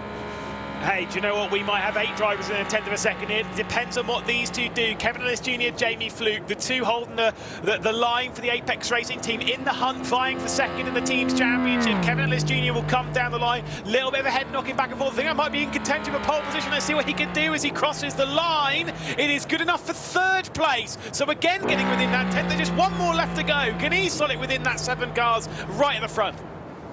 Yeah, 7 cars now within 87 thousandths. Bono House right at the bottom of it, but Brzezinski still spearheads the way for the Mercedes Williams. As now we see Jamie Fluke, 43.5 in the first sector is pretty good, 38.5 in the middle sector is not bad. It's around where Kaiki Oliveira was, although be it, I think he might be slightly slower in the middle sector. Let's see what he can unleash coming across the line. Only 8th fastest, just outside a tenth of a second. Not a bad visit though for ART, but take us through the grid, Lewis. Yeah, of course, our final starting grid, of course, presented by our partners in VRS. And the shock of all shocks, Sebastian Jobe towards the back of the field for the 2nd consecutive final. Jeff Rietveld will join him on the final row of the grid. Mitchell de Jong, he's been secured in the top 24, but still wants to go out with style. And we'll see what he can do when we get to Sweden. Yuri Toman in contention for the championship, needs a bit more work from there. Jamie Fluke, my pick, will start from 8th position with Bunnerhaus, fresh of a race victory in the semi-final, starting from 7th. Dara McCormack was frustrated with his qualifying lap. The driver that has the record-breaking lap around here could not deliver it in the final qualifying start from 6th, with Kaiki Oliveira in 5th, fresh off a podium. Luke Bennett looking for yet another win in a final in ESL R1. Kevin Ellis Jr. looking for his first after his teammate did it just last week. Joshua Rogers looking for his first of the season, and Jakub Brzezinski, where you can see the pressure on his face, will start this race from pole position. Incredible performance once again from Brzezinski. We've seen Williams Esports being victorious this season. That was a few rounds ago in the hands of Nikodem Wisniewski, one of his close friends. See if Jakub Brzezinski can do it in this one. See if he can deal with the pressure of the train behind. It is going to be a final unlike any other. This is going to be a lot of fun, George. Well, this is going to be a lot of fun.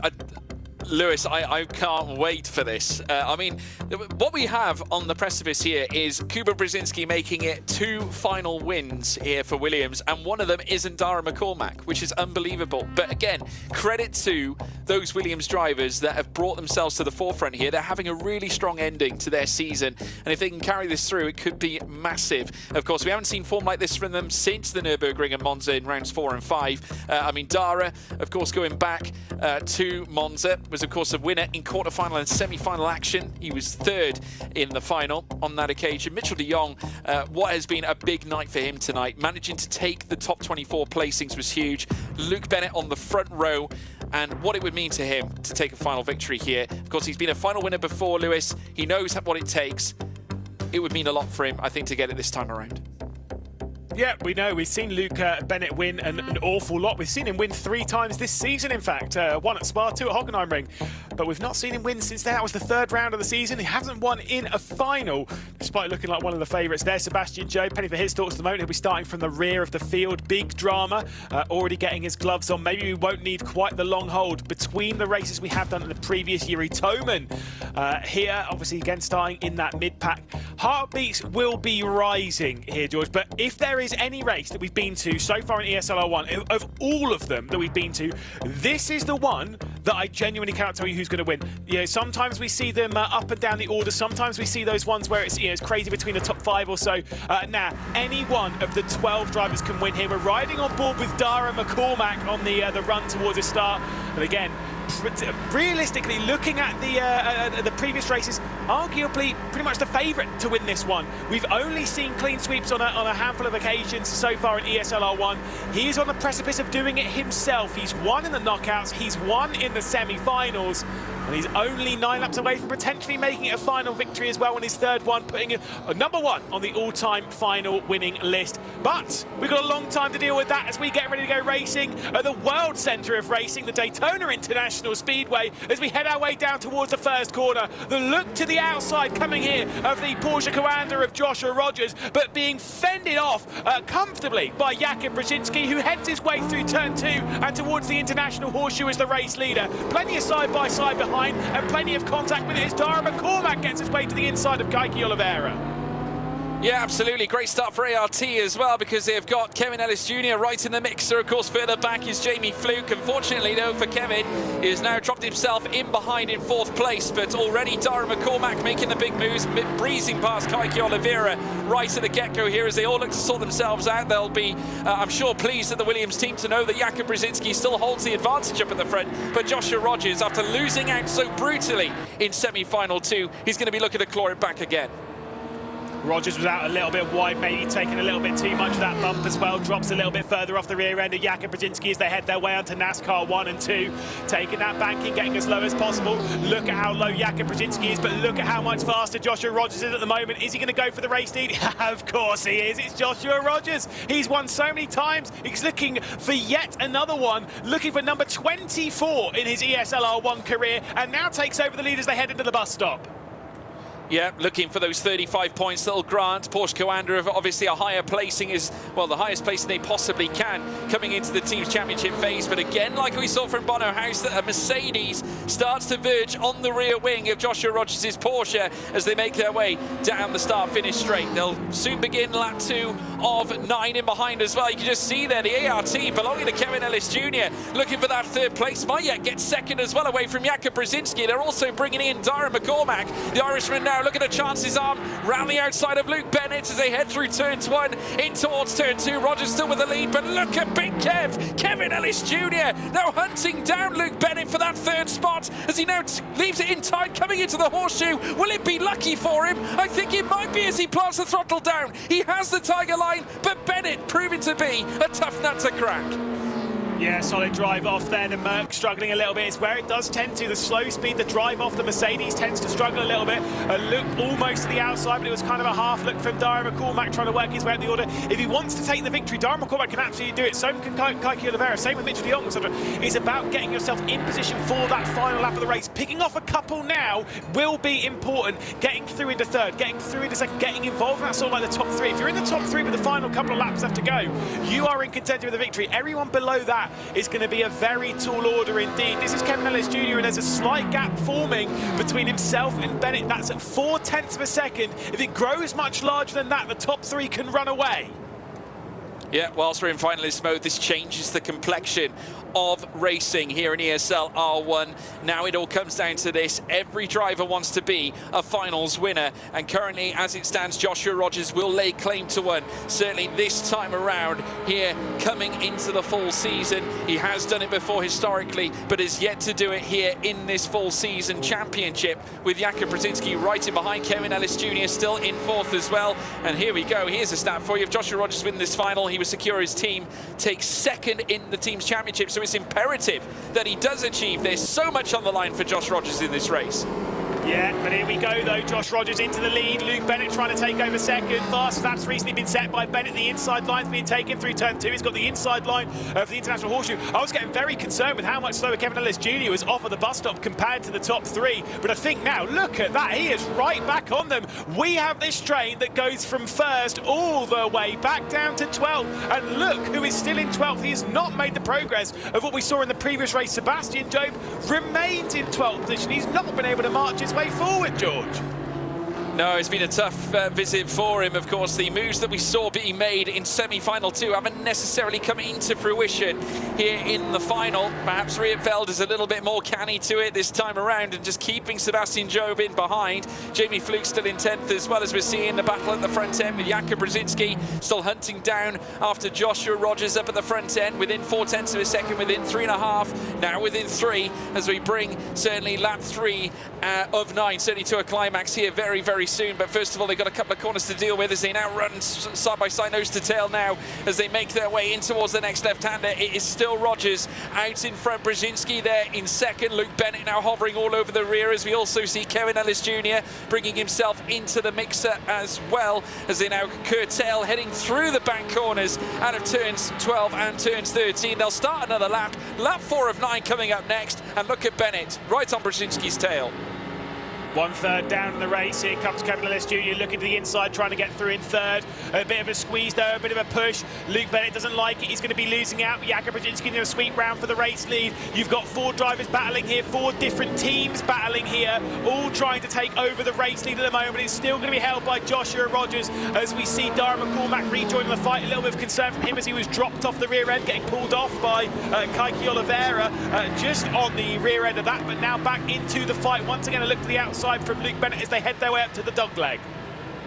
Yeah, a huge tower of defence put on show here from Joshua Rogers, doing a sterling job holding on at this stage. But side by side now between Kevin Ellis Jr. again with Luke Bennett as they run wheel to wheel in towards the horseshoe. In behind, Dara McCormack throwing his Williams into the mixer. 2 Mercedes now trying to challenge a BMW here, but Luke Bennett showing that he has enough here at this stage to hold on to 3rd place. Kevin Ellis Jr. now whittled down to 4th, but Dara McCormack might smell an opportunity here and ask certainly the question, that of Williams, whether they can position themselves into a potential 2nd place in the Teams Championship. Yeah, like I said, there's a lot to play for in all of this. Joshua Rogers trying to fight for his own. I mean, whilst Sebastian Joe's been dropped down the order, it's actually really big for a lot of these drivers like Dara McCormack, like Joshua Rogers, like even Yuri Topman, to close down some of that advantage, to mean that the percentage gap between them is lower, meaning that they'll be in a better position moving into Sweden, into Jönköping. It's a big deal for these drivers. And of course, for Joshua Rogers, there's a few grand on the line when it comes to his fight in the Teams Championship. But trust me, I've seen Joshua Rogers fight for 100 grand before. It won't be on his mind right now. He'll be super calm in that car, focusing just on the race at hand, as once again Brzezinski's closing in, once again McCormack's closing in on Ellis Jr. Once again we are getting tighter towards T1. Yeah, whilst Brzezinski might be losing out on the P1 fight, he doesn't want to lose out on the P2 one. Kevin Ellis Jr. now once again in the midst of a through-all fight. Now looks down the inside here, rubs onto the grass as he looks to tackle Luke Bennett. Dara McCormack swapping all over the rear as well. He's not content with remaining where he is there in P4, but Kevin Ellis Jr. with that tiger line out of the horseshoe has now not only seen himself hold position, but enter Kaiki Oliveira back into the fight. They make contact between McCormack and Oliveira as they venture through the next left-hander. The fury for Furia. It's Kaiki Oliveira, but Dara McCormack with a stellar switchback as he looks to try and regain the place. But it's Oliveira now who holds on to 5th. That was nearly one of the greatest moves we've ever seen in the ESL R1 from Dara McCormack, trying to send it back down the inside. Obviously, virtue of his own mistake going into the international horseshoe, just drove it in too deep, trying to get around the outside. There's not enough grip out there to handle one of these race cars at high speed. So dropping back down the order, Dara McCormack goes then to 6th position. And the frustration for him, maybe a race win slipping through his fingers. Maybe we're not going to get the clean sweep again. Maybe it is up to Joshua Rogers for a Porsche Commander who have yet to take a final victory in the full season, which is a shock to literally everyone. Could he be going through into the final, into that major, with a victory in the same way that we saw from Marcel Chinchik a few months ago? He could well do. I'll tell you what, we know what trends can offer us, certainly here in competition. They can, well, history can repeat itself here this time though. Jakub Brzezinski hot to the tail of Joshua Rogers. Luke Bennett also part of this fray as they cross the line again. Lap 6 of 9 this time around. It's Joshua Rogers still out in front in the Porsche Commander team. Of course, many of their drivers representing from down under, of course, representing in New Zealand as well, but all of them working together to now see them make their way through the first sector. Still Rogers out in front, with him behind Jakub Brzezinski all over his tail here as they venture through the initial sector. Further back as well, Luke Bennett with Kevin Ellis Jr. holding on to the fastest lap of the race so far, which I'm sure he'd be delighted with. He has certainly garnered together a huge trajectory of performance, and the amount that he's gained as well in terms of his pace and his raw ability. Kevin Ellis Jr. has been on the constant improvement. Same can be said for Kaiki Oliveira as well, who has been representing this Furia team, a team leader here at this stage, as now we see Bennett and Kevin Ellis Jr. coming together. Of course, the timetable sorts itself out. Rogers leads, Brzezinski second, Bennett in third. Yeah, like I say, a couple of switches happening back there. I think, like I say, Bonnehouse has had a bit of a mare and all of that. Fastest lap going the way of Kevin Ellis Jr. Some slightly larger gaps appearing. Jamie Fluke, sorry, again, not the commentator's curse, don't take any blame for it. But with that 1 second odd gap back to Yuri Toman, he will not be a part of this fight for the victory. That gap's too large. This train will be moving too fast. If you see that gap growing more than a second, unless something dramatic happens, they are out of the fight for victory. So keep an eye on that on the timesheets. At the moment, realistically, it's between 8 drivers. Maybe Jamie Fluke can drag his way back into it, but realistically, it's between the top 8. And hey, not that far away from being just between the top 4 with that gap between Kevin Ellis Jr. and Kaiki Oliveira. No, not at all. As we now see the cars make their way through towards turn 1. It is still Rogers there in first place, but Brzezinski now looking down the inside. Now, it might be the case Brzezinski's just timing himself here, saving the best for last. And obviously Luke Bennett trying to be a little bit more conservative too, but they brought Kevin Ellis Jr. into this fight. Further down, Kaiki Oliveira as well, right in the mixer with Mitchell de Jong also representing. I must say, this has been Mitchell de Jong's finest round, I think, in a long, long time, as we now see him on the attack here, this time around with Dara McCormack. Outside now, they run wheel to wheel. Again here with Yuri Toman just in behind them here. Left-hander will prove favourably here for Mitchell de Jong as he looks to gain in tight, but they come around the outside now. Inside line here for Dara McCormack, who tries to hold the place. Yuri Toman with an opportunity here to muster his craft and gain a place himself is now on the attack on Mitchell de Jong. Yeah, like I say, a bit feisty back here just because it's not for a win. These are still for points. These are still big positions. And to be fair, for some of these drivers, there's still the frustration, still the chance for Kaiki Oliveira to catch his way up. And if he does so, he'll bring Dara McCormack with him. But I just don't really see that gap coming down. I think this is a 4-horse race for the final couple of laps here at the high banks of Daytona. See if there's going to be any moves here. Once again, look to the inside from Mitchell de Jong to completely remove them from the fight of the top 5. Looks to the inside as they make their way down to the bus stop, gets on the brakes nice and early, as does Yuri Toman, allowing Dara McCormack to take the full speed through the corner and pick up the big slipstream from Kaiki Oliveira. Yeah, absolutely. Now in the closing stages of this race, next lap will be the penultimate one before the final race, and we conclude final proceedings here at Daytona. Brzezinski now hot on the tail again of Joshua Rogers, again just picking his spot, not choosing to make the move just yet. Might open the door late on though after crossing the start-finish line. There's Kevin Ellis Jr., who is now looking like the aggressor as he takes the outside line this time on Luke Bennett. Might enter as well a fight in for P2 as well as he runs wheel to wheel with sister Mercedes car belonging to Jakub Brzezinski. Kevin Ellis Jr., who's obviously notched together race wins before. Brilliant move there from Ellis Jr. as he goes third now ahead of Luke Bennett, who now sees an almighty charge in front of him. 2 Mercedes there in second and third, and a Porsche that takes them through on the penultimate lap of the race. Yeah, got to remember, of course, you know, two of these drivers have got race victories in finals. Joshua Rogers with 2, both in the spring season, and of course Luke Bennett with just the 1 in the spring season as well. But Bennett's got so many race victories, most of them coming, to be fair, in the spring season major. He's been so good in that. You know, he's one of the fastest drivers. You know, we've spoken to his dad on a handful of occasions. We know how fast Luke Bennett is, and he shows it. He's got this really big fighting spirit, and with all the things changing behind the scenes of Redline, obviously joining with the partnership of Red Bull Racing, you know, Oracle Esports, all that kind of side of things. It's a major time for Redline, and they want their driver to perform, and they're putting all the weight on the young man's shoulders. To be fair, I think he can take it.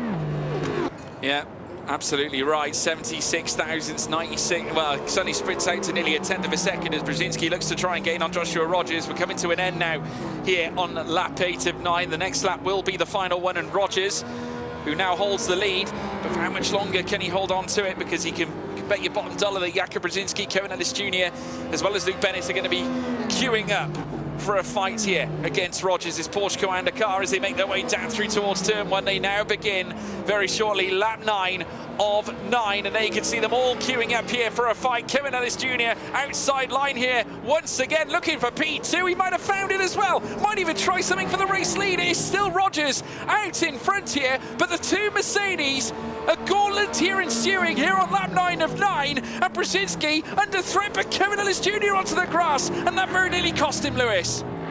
Yeah, white flags in the air, final couple of opportunities for them. This short drag as they head their way up towards the international, out of the international horseshoe, up towards the west horseshoe, going through the dog leg, inside line being taken from Jakub Brzezinski. Thing is, if they're not careful, they're going to gift this race victory to Josh Rogers, George, and they can't afford to do that.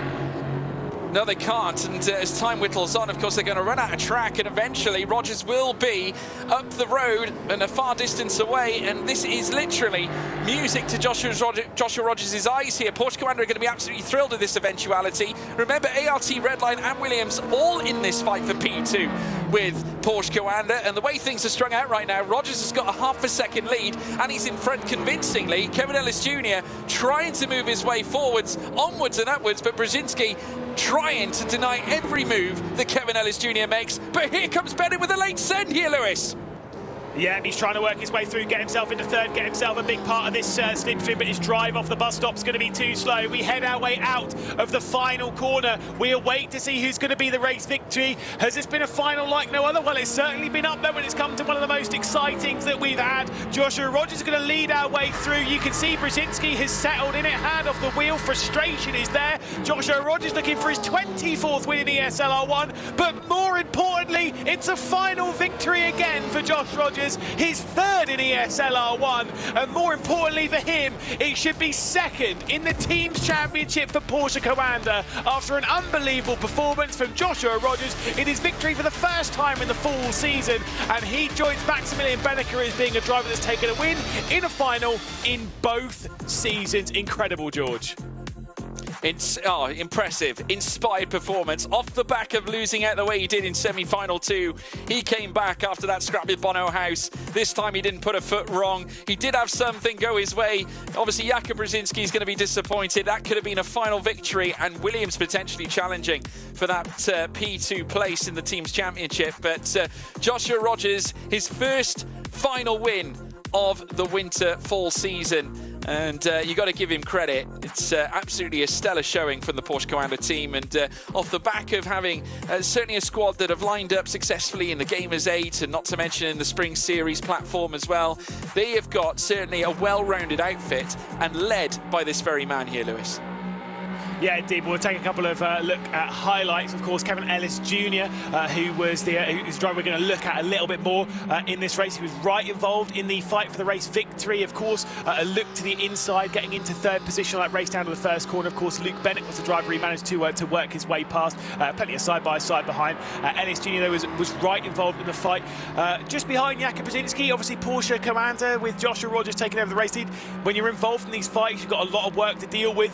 Great move there from Luke Bennett to have taken over third position and have worked his way back up the order. But for Kevin Ellis Jr., it was just about trying to hang on to third, about the weight of the Teams Championship, about these two being separated only by a handful of points. I think it was separated by just 4 points we saw on the stats there, and the Teams Championship. Trust me, they'll all be kind of aware of these numbers whilst they're in the cars, and so for Ellis Jr., it was trying to make some of these moves, but was unable to do so on Brzezinski. This was on the last lap of the race, and kind of some of these looks, or rather towards the end of the race, some of these looks, though, they're what kind of allowed Joshua Rogers to pull away that little bit more. They were, it kind of removed the fight for the lead and made it the fight for second.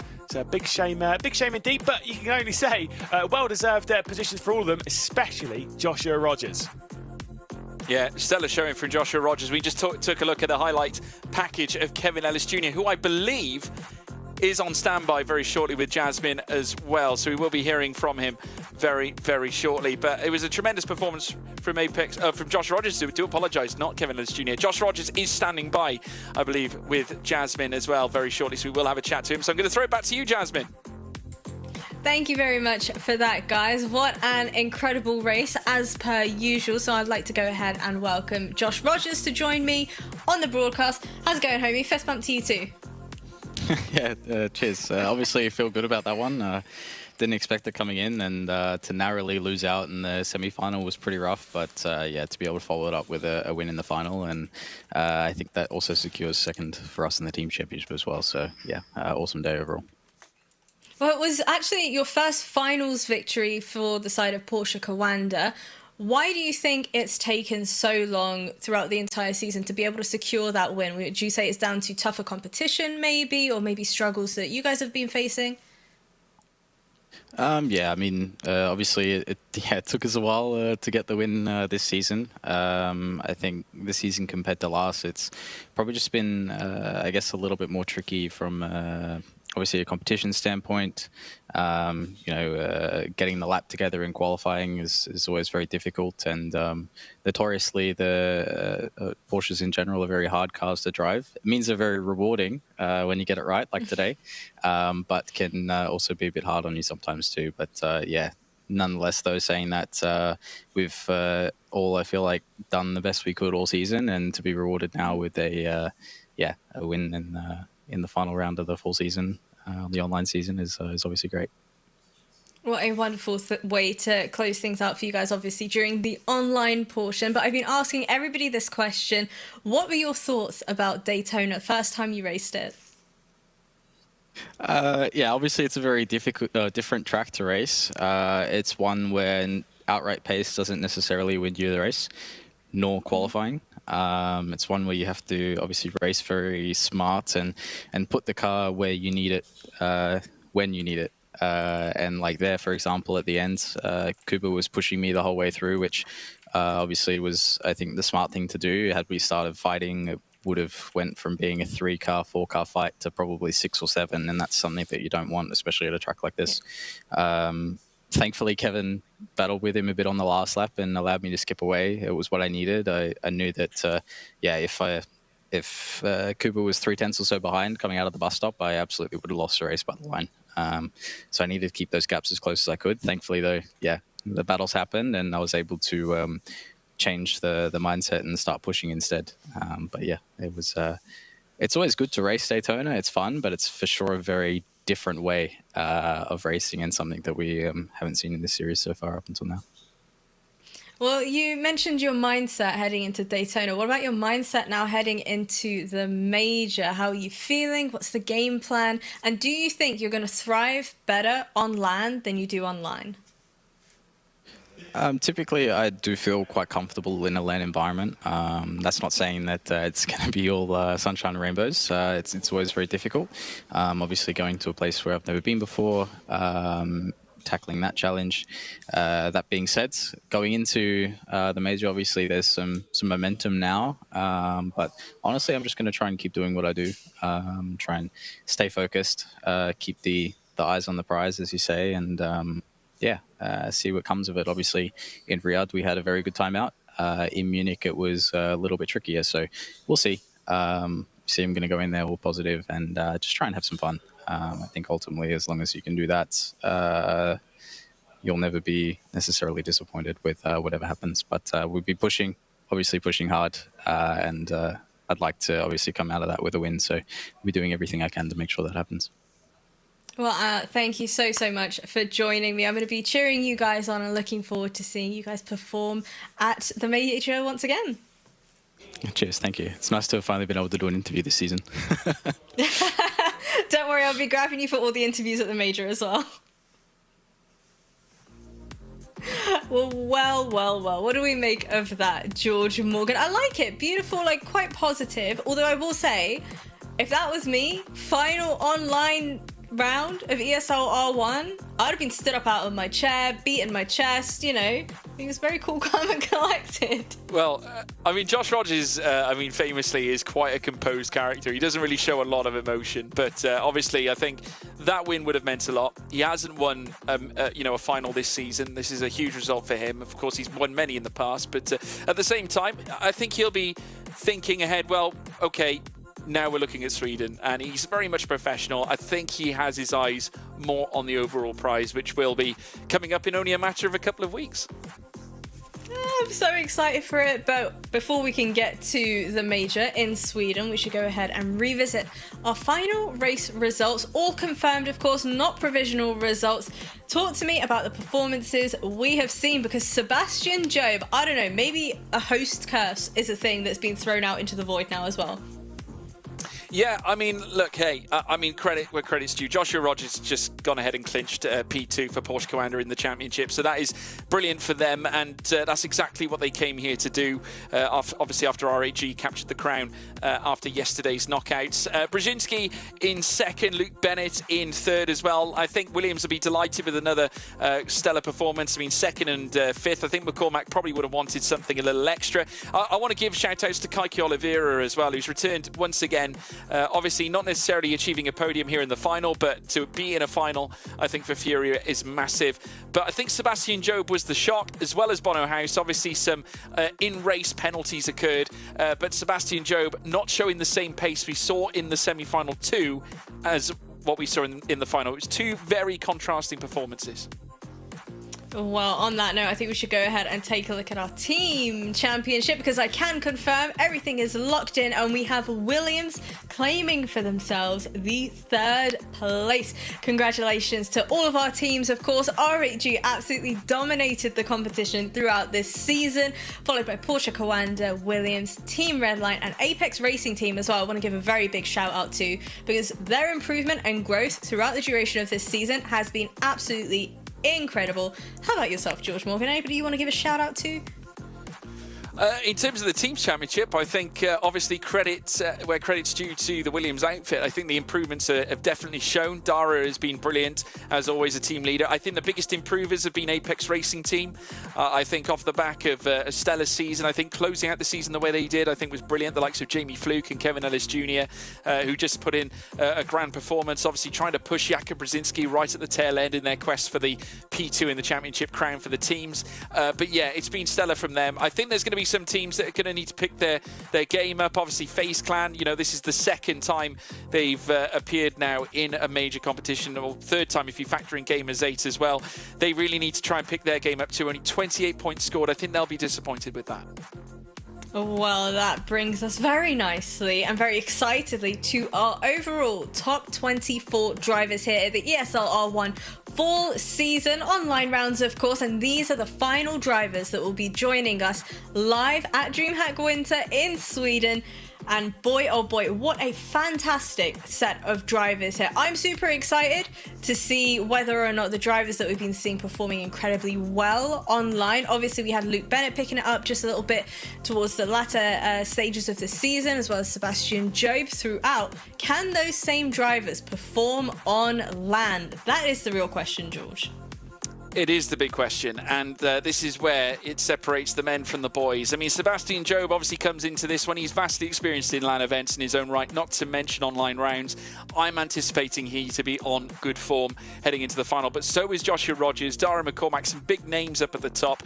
I'm intrigued to see how Mouse get on, I think, heading through to the final, because Max Benneker, who did not have the, should we say, the most stellar of endings to his online round run, he's going to be looking to try and pick things up in 11th place. Moritz Lerner as well, I mean, just breaking into the top 24 as well. I think he'll be thanking his lucky stars that he actually made it. Didn't need the 114-point barrier at this point. Managed to get through on 105, but just enough isn't enough. He needs more, as does the likes of James Baldwin. There's many names that shouldn't be down in that segment in the bottom 24 that need to be up higher. It's going to be a thrill ride, though, come Sweden. Listen, one thing is for sure, some of our drivers are certainly down bad, but whether or not they will continue to be down bad at the major is a whole other story. But if you want to be there in person to see it firsthand for yourself, live from DreamHack Winter, !survey in the chat as per usual. Let us know how you've been enjoying ESL R1. Give us your feedback, improvements, you name it, and you could be in with a chance of winning one of 5 tickets. So from me, I just want to say a very, very big thank you to everybody that has continued to tune in, all of our amazing drivers, the crew that have been working behind the scenes on ESL R1, and to invite everybody to come along and join us on the 24th of November for the major, baby. We'll see you there.